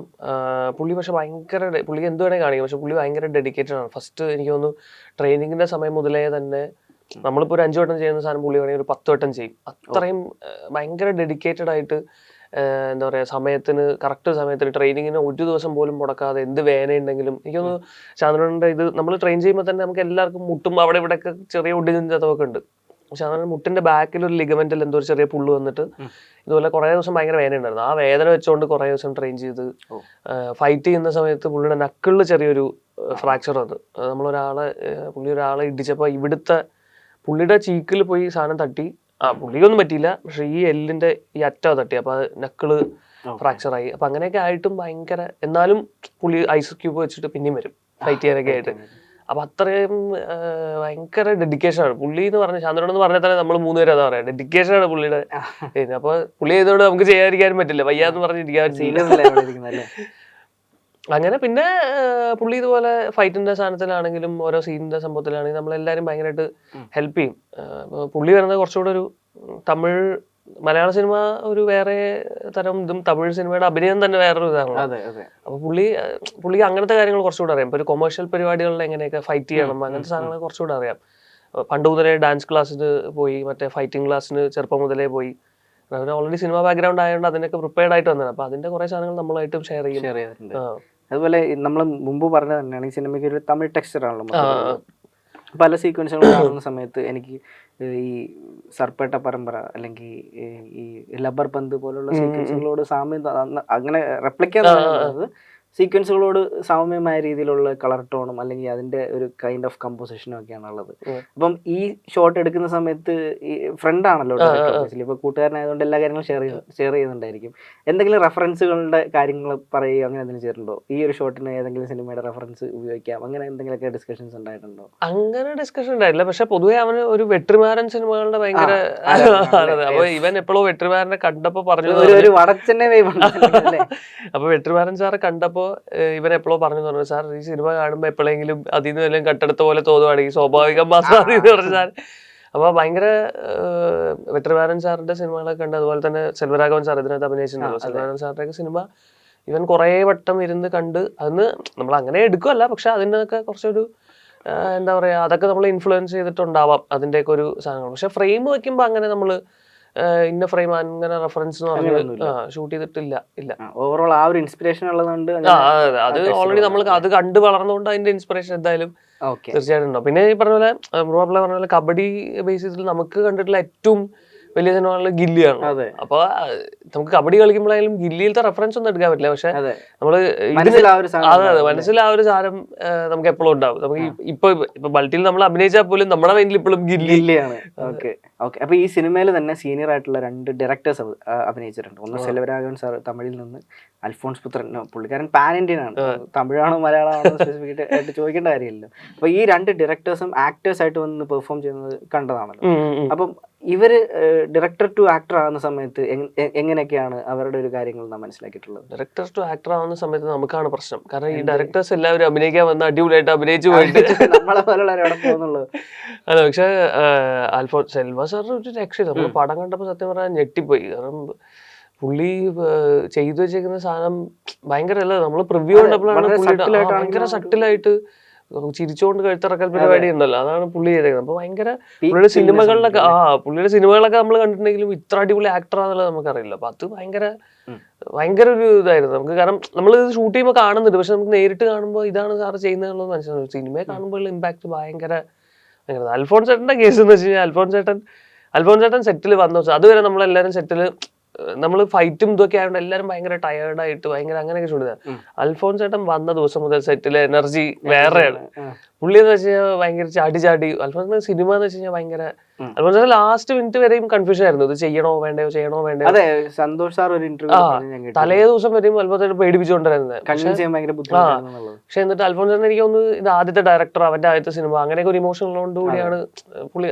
അൽഫോൺസ് ചേട്ടൻ അറിയാലോ, അതായത് ഇപ്പൊ ഒരു സിനിമ എത്രത്തോളം സ്ട്രഗിൾ അങ്ങനെയൊക്കെ അറിയുന്നതുകൊണ്ട് അൽഫോൺസ് ചേട്ടൻ വന്നത്. അപ്പൊ അൽഫോൺസ് ചേട്ടൻ വന്ന ദിവസം മുതൽ സെറ്റിലുള്ള എനർജി എന്ന് വെച്ചാൽ വേറെ ലെവൽ. അപ്പൊ ഞാൻ എന്ത് ചെയ്തെന്ന് വെച്ച് കഴിഞ്ഞാൽ നമ്മുടെ പ്രൊഡക്ഷനിൽ ഇപ്പോ കിഷോറേട്ടൻ, ജോബി, അവരൊക്കെയാണ് നമ്മുടെ പ്രൊഡക്ഷൻ ഹാൻഡിൽ ചെയ്തുകൊണ്ടിരുന്നത്, കൺട്രോളർ. അപ്പൊ അവരോട് പറഞ്ഞിട്ട് ഞാൻ അൽഫോൺസ് ചേട്ടന്റെ വണ്ടിയിലേക്കാക്കി എന്റെ ട്രാവൽ. നമ്മുടെ ലൊക്കേഷൻ ഈ സോഡാബാബു ഫാക്ടറി 1.5 മണിക്കൂറുണ്ട് നമ്മുടെ ഹോട്ടലിൽ നിന്ന്. അപ്പൊ ഞാൻ എല്ലാ ദിവസവും രാവിലെ ഒരു 6 മണിയാകുമ്പോൾ അൽഫോൺസ് ചേട്ടന്റെ വണ്ടി ഏതാണോ അതിൽ കയറും. 1.5 മണിക്കൂർ അൽഫോൺസ് ചേട്ടന്റെ അടുത്ത് സംസാരിച്ച്, കാരണം ഇപ്പോഴല്ലേ നമുക്ക് അൽഫോൺസ് ചേട്ടനെ കിട്ടുള്ളൂ, നമ്മള് മാക്സിമം അങ്ങ് ഊറ്റിയെടുക്കണമല്ലോ.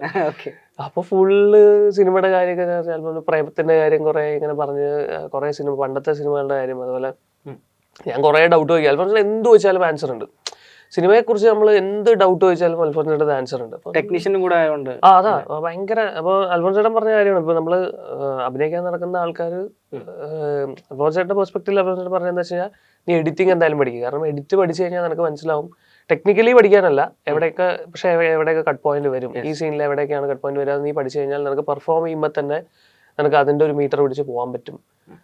അതുപോലെ തന്നെ മോഡുലേഷന്റെ കാര്യം, മോഡുലേഷൻ അൽഫോൺസിന്റെ ഒരു പോസ്റ്റ് ഇട്ടിട്ടുണ്ട് ഓൾറെഡി, അത് തന്നെയാണ് പറഞ്ഞത്. എന്ന് വെച്ചാൽ മൃഗയിലും മമ്മൂക്കയുടെ ഒക്കെ വോയിസ്, മമ്മൂക്കയുടെ കാര്യമാണ് മെയിൻ ആയിട്ട് എടുത്തു പറയും. കാരണം മമ്മൂക്ക ഓരോന്നിലും ഓരോ സ്ലാങ് പിടിക്കുമ്പോഴും അല്ലെങ്കിൽ വോയിസ് മോഡുലേഷന്റെ കാര്യത്തിൽ വർക്ക് ചെയ്ത് വന്ന കാര്യമൊക്കെ നീ നോക്കി പഠിക്കും. ഓരോ സിനിമയും ഭയങ്കര കീനായിട്ട് ഒബ്സർവ് ചെയ്യും. അങ്ങനെ അൽഫോൺസ് കുറേ സാധനം ഇങ്ങനെ പറഞ്ഞുതരും. ഭയങ്കര ഫണ്ണാണ് അൽഫോൺസ് ചേട്ടന്റെ അടുത്ത് സംസാരിക്കാൻ തുടങ്ങി കഴിഞ്ഞാൽ. സെറ്റിൽ വേറെ ഒരു എനർജിയാണ്. അൽഫോൺസ് വന്നു കഴിഞ്ഞാൽ തന്നെ ഭയങ്കര ഓണാണ്. സെറ്റ് ചെയ്ത് മാറിയിരിക്കില്ല, ഷോട്ട് കഴിഞ്ഞാലും അവിടെ തന്നെ ഇരിക്കും.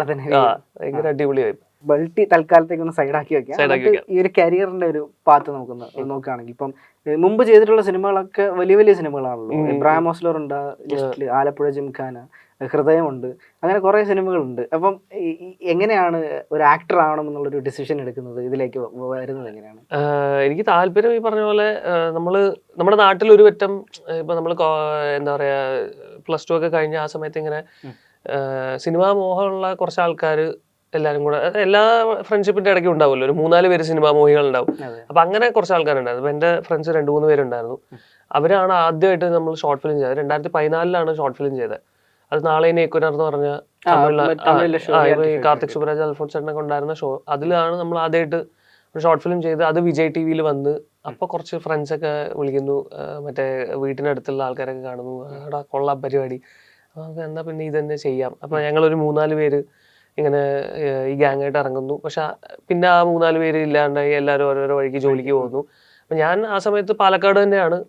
ഇങ്ങനെ അത് കഴിഞ്ഞ് എറണാകുളത്തേക്ക് ഓഡിഷനൊക്കെ വരുന്നുണ്ട്. പക്ഷെ ആ സമയത്തൊക്കെ ഇങ്ങോട്ട് ഓരോ വട്ടം വന്നു പോകുന്നു. ഇപ്പൊ ഞാൻ ഓഡിഷൻ ഉള്ള സമയത്ത് ഞാൻ വെച്ചാൽ രാവിലെ ഒരു 3-3:15 ആകുമ്പോൾ അവിടെ നിന്ന് ട്രെയിൻ കയറി ഇവിടെ ഒരു ഓഡിഷൻ അറ്റൻഡ് ചെയ്യും, തിരിച്ചു പോകും. പക്ഷെ അങ്ങനെ ചെയ്തിട്ട് നമുക്ക് കോണ്ടാക്റ്റും ഇല്ലാത്തതുകൊണ്ടും നമുക്ക് സിനിമയിൽ എനിക്ക് ദൂരത്തേക്ക് ആരെയും അറിഞ്ഞുകൂടാ. അപ്പൊ പിന്നെ ഇതിൽ എങ്ങനെ വരണമെന്നും നമുക്ക് അറിയില്ലല്ലോ. അപ്പൊ ആ സമയത്ത് ചെറുതായിട്ട് പറ്റിക്കപ്പെടൽ പരിപാടികളൊക്കെ ഉണ്ടായിരുന്നു. ഒരു ഓഡിഷൻ പോയിട്ട് കുറച്ച് കാശൊക്കെ പോയി. അപ്പൊ എനിക്ക് സത്യം പറഞ്ഞാൽ പേടിയായി. കാരണം 2014-15 ആ സമയത്തൊക്കെ നമുക്ക് ഭയങ്കര ജെന്യൂൻ ഓഡിഷൻസ് ഒന്നും ഇല്ല. അപ്പൊ ഞാൻ തൽക്കാലത്തേക്ക് ഒരു വർഷത്തേക്ക് ഞാൻ ഒന്നും ചെയ്തില്ല, ഒരു 1.5 വർഷം നിർത്തി. പിന്നെ എനിക്ക് വേറൊന്നും സത്യം പറഞ്ഞാൽ വേറെ ജോലിയോ അങ്ങനെ ഒന്നും ചെയ്യാനൊന്നും പറ്റുന്നില്ല. അപ്പൊ ഞാൻ എന്താ വെച്ചാൽ പിന്നെയും തിരിച്ച് ഇതിലേക്ക് തന്നെ ഫുൾ ടൈം ഇതിലേക്ക് തന്നെ ഇറങ്ങാന്ന് പറഞ്ഞിട്ട് 2018 ഫുൾ ടൈം, 2017-18 ഫുൾ ടൈം ഇതിലേക്ക് ഇറങ്ങുന്നത്. പിന്നെ തുടക്കം ശരിക്കും പുത്തൂർ രവിയേട്ടൻ എന്ന് പറഞ്ഞ ഡ്രാമ ആർട്ടിസ്റ്റ് ഉണ്ട്, അദ്ദേഹത്തിന്റെ നാടകത്തിലാണ് ആദ്യമായിട്ട് അഭിനയിച്ചത്. അപ്പൊ അങ്ങനെ സ്റ്റേജിൽ കയറുമ്പോൾ നമുക്ക് കിട്ടുന്ന ഒരു കോൺഫിഡൻസ് ഉണ്ടല്ലോ, അതൊക്കെ കേട്ടുമ്പോൾ പുത്തൂർ രവിയേട്ടനും പറഞ്ഞതുപോലെ നമുക്ക് താല്പര്യം ഉണ്ടെങ്കിൽ നീ ഇത് തന്നെ ചെയ്യ്. അപ്പൊ ചിലപ്പോൾ രവിയേട്ടൻ ചുമ്മാ പറഞ്ഞാവുന്ന തോന്നുന്നു, പക്ഷെ നമുക്ക് ആ ഒരു എനിക്ക് ഭയങ്കര രസമായിട്ട് തോന്നി ഈ ഒരു പ്രോസസ്സും ഇതൊക്കെ. അപ്പൊ അങ്ങനെ 2018 ഞാൻ പിന്നെ ഇവിടെ വന്ന് കുറച്ചാൽ AD ആയിട്ട് വർക്ക് ചെയ്തു. രതീഷ് അമ്പാട്ടുണ്ടോ നമ്മുടെ കമാരസംഭവത്തിന്റെ ഡയറക്ടർ, അദ്ദേഹത്തിന്റെ കൂടെ ആഡ്സിൽ AD ആയിട്ട് വർക്ക് ചെയ്തു, ആഡ്സ് മാത്രം. അത് നവരസ ക്രിയേറ്റീവ്സ് എന്ന് പറഞ്ഞിട്ട് ശ്രീജിത്ത് ഏട്ടൻ്റെ അവരുടെ കൂടെ കുറെ കാലം, ഒരു 1.5 വർഷം AD ആയിട്ട് വർക്ക് ചെയ്തു. അപ്പൊ ഈ പറഞ്ഞ പോലെ കുറെ നാഷണൽ ആഡ്സ്, നമ്മുടെ ഞാനും ഒരു വർണ്ണപ്പെട്ടവായിരുന്നു, അതുപോലെ വിജയ് ദേവറണ്ണയുടെ M4 മാരിഡ് ഒരു ആഡൊക്കെ ഉണ്ട്, ഫഹദിന്റെ ഒരു ആഡ്, അങ്ങനെ കുറെ നാഷണൽ ആഡ്സ് അതിനൂടെ അങ്ങനെ ചെയ്തു. അപ്പൊ നമുക്ക് സിനിമയെ കുറിച്ച് കുറച്ചുകൂടെ ഐഡിയ കിട്ടി, എങ്ങനെയൊക്കെയാണ് പരിപാടികൾ. ആ സമയത്ത് തന്നെ പാരലലി ഓഡിഷൻ അറ്റൻഡ് ചെയ്തുകൊണ്ടിരുന്നു. അപ്പൊ ആദ്യമായിട്ട് സിനിമ അബിയലാണ്. സിറാജ് ആയിരുന്നു നായകൻ, ജോജു ഏട്ടൻ ഒക്കെ ഗസ്റ്റ് അപ്പിയറൻസ്. അപ്പൊ അതിനകത്ത് ഈ പറഞ്ഞ പോലെ ഓഡിഷനിൽ കിട്ടി. വലിയ റോള് എന്ന് വെച്ചാൽ അത്യാവശ്യം ഒരു 10 ദിവസത്തെ ഷൂട്ടൊക്കെ ഉണ്ടായിരുന്നു. പക്ഷെ ഷൂട്ട് ചെയ്യുന്നതിന് മുന്നേ തന്നെ, സാധാരണ ഷൂട്ട് ചെയ്തിട്ടാണല്ലോ കട്ട് ചെയ്ത് പോകുന്നത്, ഷൂട്ട് ചെയ്യുന്നതിന് മുന്നേ തന്നെ സ്ക്രിപ്റ്റിൽ തന്നെ കട്ട് ചെയ്ത് പോയി. അപ്പൊ നമ്മൾ ഒറ്റ സീക്വൻസിൽ മാത്രമേ ഞാൻ അവിയിൽ കാണുമ്പോൾ ഒരു സീക്വൻസിലുണ്ട്. പിന്നെ അത് കഴിഞ്ഞിട്ട് ഓഡിഷൻ ഇങ്ങനെ അറ്റൻഡ് ചെയ്തുകൊണ്ടിരുന്നു. മനോഹരം കിട്ടി, ഹെലനകത്ത് ചെറിയ പരിപാടി ചെയ്തു. അങ്ങനെയാണ് വിനീതേട്ടൻ്റെ പരിചയം. അപ്പൊ അങ്ങനെ പിന്നെ ഹൃദയത്തിന്റെ ഓഡിഷൻ വഴി ഹൃദയത്തിൽ കിട്ടി. ഹൃദയം കഴിഞ്ഞാൽ പിന്നെ കുറച്ച് ഇങ്ങനെ. അതുപോലെ എബ്രഹാം ഓസ്ലർ എന്ന് പറയുന്ന സിനിമ ഉണ്ടല്ലോ, അതിലേക്ക് വരുന്ന എങ്ങനെയാണ്? ഞാനത് എടുത്ത് ചോദിക്കാൻ കാര്യം, അതിനകത്ത് ഫ്ലാഷ് ബാക്ക് സീൻ കാണിക്കുന്ന സമയത്ത് നമുക്ക് വിന്റേജ് സമയത്തിൽ കണ്ടിട്ടുള്ള ഹീറോസിന്റെ അതേ ഒരു അപ്പിയറൻസ് ആണ് ശിവയ്ക്കുള്ളത്. അപ്പൊ ആരെങ്കിലും പറഞ്ഞിട്ടുണ്ടോ ആ ഒരു പരിപാടി ചേരുന്നുണ്ട്? ആരെങ്കിലും ഒക്കെ എപ്പോഴെങ്കിലും പറഞ്ഞിട്ടുണ്ടോ? ഞാൻ കുറെ കാലം സത്യം പറഞ്ഞാൽ ഞാൻ 3 പടത്തിൽ ഇതുപോലെ പീരീഡ് പരിപാടി ചെയ്തിട്ടുണ്ട്. അതില് ഒന്ന് ക്രിസ്റ്റഫർ ആയിരുന്നു. ക്രിസ്റ്റഫറിനകത്ത് പഴയ കാലഘട്ടം മറ്റേ കലാപത്തിന്റെ സമയത്തുള്ള ഇത്. പിന്നെ ഒന്ന് ഈ ഓസ്ലർ ആയിരുന്നു. പിന്നെ ഒന്ന് നാഗേന്ദ്രൻ സണിമോൺസില് അങ്ങനെ. അപ്പൊ ഈ പീരീഡ് ഇതിന് വേണ്ടിയിട്ട് ഞാൻ ഇങ്ങനെ കുറെ സാധനങ്ങൾ ഇങ്ങനെ വെറുതെ നമ്മൾ ആ സമയത്ത് എന്താണ് സംഭവിച്ചതൊക്കെ അറിയാൻ വേണ്ടി വായിക്കുമല്ലോ. അപ്പൊ അങ്ങനെ കുറെ സാധനങ്ങൾ ഇങ്ങനെ നോക്കി. സത്യൻ മാഷിന്റെ കുറെ കാര്യങ്ങൾ വായിച്ചറിഞ്ഞു. അപ്പോഴത്തെ ഹീറോസിന്റെ കാര്യങ്ങളൊക്കെ നമ്മൾ നോക്കി. അങ്ങനെ വെറുതെ ചുമ്മാ ഒരു ബാക്ക് സ്റ്റഡി നടത്താൻ വേണ്ടി നോക്കിയപ്പോഴാണ് ഇങ്ങനത്തെ എല്ലാവരും മുടി അതാണ്. അപ്പൊ അതൊരു നല്ല പരിപാടി. അത് പക്ഷെ മിഥുൻ ചേട്ടന്റെയും അതിന്റെ ക്രിയേറ്റീവ് ഡയറക്ടർ പ്രിൻസ് അവരുടെ ഒരു കോളം കൂടി ആയിരുന്നു, ഇങ്ങനെ ചെയ്യാം. അതിലൊരു മീശയും കൂടെ വെച്ചിട്ടായിരുന്നു ആദ്യത്തെ കെറ്റപ്പ്. പിന്നെ വിചാരിച്ചു മീശ ഫുള്ള് കളയാം ഇവന്റെ എനിക്കത് കാണുന്ന സമയത്ത് നമ്മുടെ പഴയ കൂടെ റഹ്മാന്റെ രൂപത്തോട് സാമ്യം തോന്നുന്നു. അത് എനിക്ക് തോന്നുന്നു ആ മുടി നമ്മൾ അങ്ങനെ തന്നെ എന്നോട് പറഞ്ഞിരുന്നത്, മുടി വെട്ടണ്ട നീ അതേപോലെ തന്നെ മുടി വെച്ചോന്നുള്ളത് പറഞ്ഞിട്ടുണ്ടായിരുന്നു. അങ്ങനെ അങ്ങനെ വന്നോണ്ടല്ലേ. ഓക്കെ, ഇനി നമുക്ക് ആലപ്പുഴ ജിംഖാനയിലേക്ക് വരാം. എങ്ങനെയാണ് ആ സിനിമ കിട്ടുന്നത്? കാലഘട്ടമാനെ റീച്ച് ചെയ്യുന്നത് എങ്ങനെയാണ്?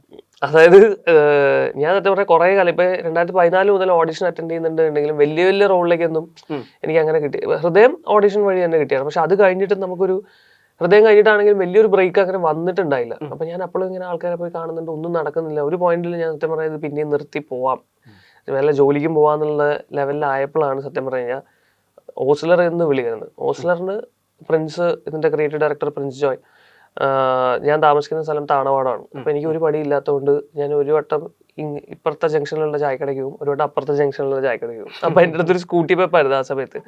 അപ്പൊ ഞാൻ അങ്ങോട്ടും ഇങ്ങോട്ടും പോകുന്നുണ്ട്. പ്രിൻസ് എന്നോട് പറഞ്ഞ്, എനിക്ക് ഇൻസ്റ്റയിലാണ് അത് മെസ്സേജ്, എടാ ശിവാഹരിയൻ ഒരു വൈറ്റ് ഫ്രെയിം വെച്ചാ ഒരു 5 മിനിറ്റിൽ അങ്ങോട്ട് പോകും, ഒരു 5 മിനിറ്റിൽ ഇങ്ങോട്ട് പോകും. അപ്പോഴാണ് എനിക്ക് നീ ഇവിടെ ജീവനോടെ ഉണ്ട്, ഇവിടെ ഞാൻ എവിടെയോ കണ്ടത്, ഹൃദയത്തിൽ കണ്ടതാണെന്ന് പറഞ്ഞ് മെസ്സേജ് അയച്ചാണ്. നീ ഒരു കാര്യം ചെയ്യുന്ന ഒന്ന് കാണ്, ഇങ്ങനൊരു പരിപാടി ഉണ്ട് എന്ന് പറഞ്ഞിട്ട് കാണും. അപ്പൊ അതിനകത്ത് സത്യം പറഞ്ഞാൽ ആദ്യം ഓസ്ലർ സത്യം പറഞ്ഞാൽ വേറെ രീതിക്കായിരുന്നു ഈ സിനിമ. പിന്നെയാണ് അത് അത്ര വലിയ സിനിമയായത്. അപ്പൊ അതിൽ ആദ്യം എന്നെ കാസ്റ്റ് ചെയ്യാൻ വെച്ച റോള് ശരിക്കും അർജുൻ അശോകന്റെ റോളിനായിരുന്നു. ആദ്യം ആ തുടക്കത്തിലുള്ള സീക്വൻസിൽ അതിനായിരുന്നു ആദ്യം വിളിച്ചിട്ടുണ്ടായിരുന്നത്. പക്ഷെ പിന്നെ അത് അന്ന് തന്നെ പറയട്ടോ, അന്ന് തന്നെ പിന്നെ ഇത് ജയറാമേട്ടൻ ചെയ്യുമ്പോൾ അതിന് മമ്മൂക്ക വന്നു. അപ്പൊ പിന്നെ അത് വലിയ സിനിമയായി. അപ്പൊ അതുകൊണ്ട് എന്നെ ഓൾറെഡി പറഞ്ഞു വെച്ചോണ്ട് ഒഴിവാക്കാനും പറ്റില്ല. അപ്പൊ എന്നോട് പറഞ്ഞു, നീ ഒരു കാര്യം ചെയ്യും, നീ ഇങ്ങനെ പിരീഡ് പരിപാടി ഉണ്ട്, അതിനകത്ത് 3 വില്ലൻ പരിപാടി, അതിലേതെങ്കിലും ഒന്ന് ചെയ്യുന്ന പറഞ്ഞിട്ടാണ് അതിനകത്ത് പോകുന്നത്. അപ്പൊ ഓസ്ലർ കഴിഞ്ഞു. ഓസ്ലർ കഴിഞ്ഞിട്ടും ഇതുപോലെ ഓസ്ലറിന്റെ ഷൂട്ട് കഴിഞ്ഞു, സിനിമയൊന്നും ഇല്ല. അപ്പൊ എനിക്ക് ക്രിക്കറ്റ് കളി ഭയങ്കര ക്രൈസാണ്. അപ്പൊ ഞാൻ ക്രിക്കറ്റ് കളിക്കാൻ ഇങ്ങനെ ടർഫിൽ പോയിക്കൊണ്ടിരിക്കുമ്പോൾ അഭിയേട്ടൻ, നമ്മുടെ കെട്ടിയോളന്റെ മാലകളുടെ DOP, അഭിയേട്ടനെ ടർഫിൽ വെച്ച് കാണുമ്പോൾ അഭിയേട്ടൻ പറയണം, നീ എന്തിനാ എല്ലാ ദിവസവും ഇങ്ങനെ 150-200 രൂപ എടുത്തിട്ട് ക്രിക്കറ്റ്, നീ ഒരു കാര്യം ചെയ്യും, കണ്ടം നമ്മുടെ അവിടെ കടവന്തര ഒരു ഗ്രൗണ്ട് ഉണ്ട്, നീ അങ്ങോട്ട് വന്നു. അപ്പൊ അങ്ങനെ അവിടെ ക്രിക്കറ്റ് കളിക്കാൻ പോയപ്പോഴാണ് ഈ പറഞ്ഞ പോലെ റഹ്മാൻ ക, ജിംഷിക, അഭിയേട്ടൻ, നിസാം ബഷീർ, അങ്ങനെ കുറെ ഡയറക്ടേഴ്സ് അവിടെ കളിക്കാൻ വരുന്നു. പിന്നെ ഞാൻ അതിൽ പറഞ്ഞ പോലെ തന്നെ എല്ലാ ദിവസവും ഞാൻ അവിടെ ഒരു ദിവസം പോലും മിസ്സാക്കാതെ, ഇത് ജിംഖാനയിലത്തെ എല്ലാ ADസും അവിടെ ഉണ്ടായിരുന്നു. അപ്പൊ റഹ്മാൻക്ക് കാസ്റ്റ് ചെയ്യാൻ ആൾക്കാരെ വിളിക്കുന്നതും ഈ ഗ്രൗണ്ടിലേക്കാണ്. അപ്പൊ ഞാൻ ഫസ്റ്റ് ദിവസം ആ ഗ്രൗണ്ടിൽ എത്തിയ ദിവസമാണ് ഫ്രാങ്കോനെ റഹ്മാൻക്ക് അവിടെ കാസ്റ്റ് ചെയ്യാൻ വേണ്ടി വിളിച്ചിട്ടുണ്ടായിരുന്നത്. വിനീത് വാസുദേവൻ, അങ്ങനെ കുറെ ആൾക്കാരെ റഹ്മാൻക്ക് ഗ്രൗണ്ടിലേക്ക് വിളിച്ചിട്ടാണ് മീറ്റ് ചെയ്യുന്നതും പരിപാടിയൊക്കെ. അപ്പൊ ഞാനിങ്ങനെ അവസാനം ഒരു 3 മാസം കഴിഞ്ഞപ്പോ റഹ്മാൻക്ക് തന്നെ പറഞ്ഞ്, എടാ ഇതിനകത്ത് ഇങ്ങനെ ഒരു പരിപാടി ഉണ്ട്. ഓൾറെഡി ഞാൻ ചോദിച്ചിട്ടുണ്ടായിരുന്നു റഹ്മാൻക്ക്. അപ്പൊ 2-3 ദിവസം കഴിഞ്ഞപ്പോ റഹ്മാൻക്ക് ഞാൻ സിനിമ ഏതാണെന്ന് ഒന്നും അറിയില്ലാതുകൊണ്ട് ഞാൻ ഒരു 3 ദിവസം എങ്ങാണ്ട് കഴിഞ്ഞപ്പോ റഹ്മാൻക്ക് അടുത്ത് പറഞ്ഞു, റഹ്മാൻക്ക് ഞാൻ ഇതുപോലെ അഭിനയോ ഏത് സിനിമയിൽ ഞാൻ ഇതിലൊക്കെ.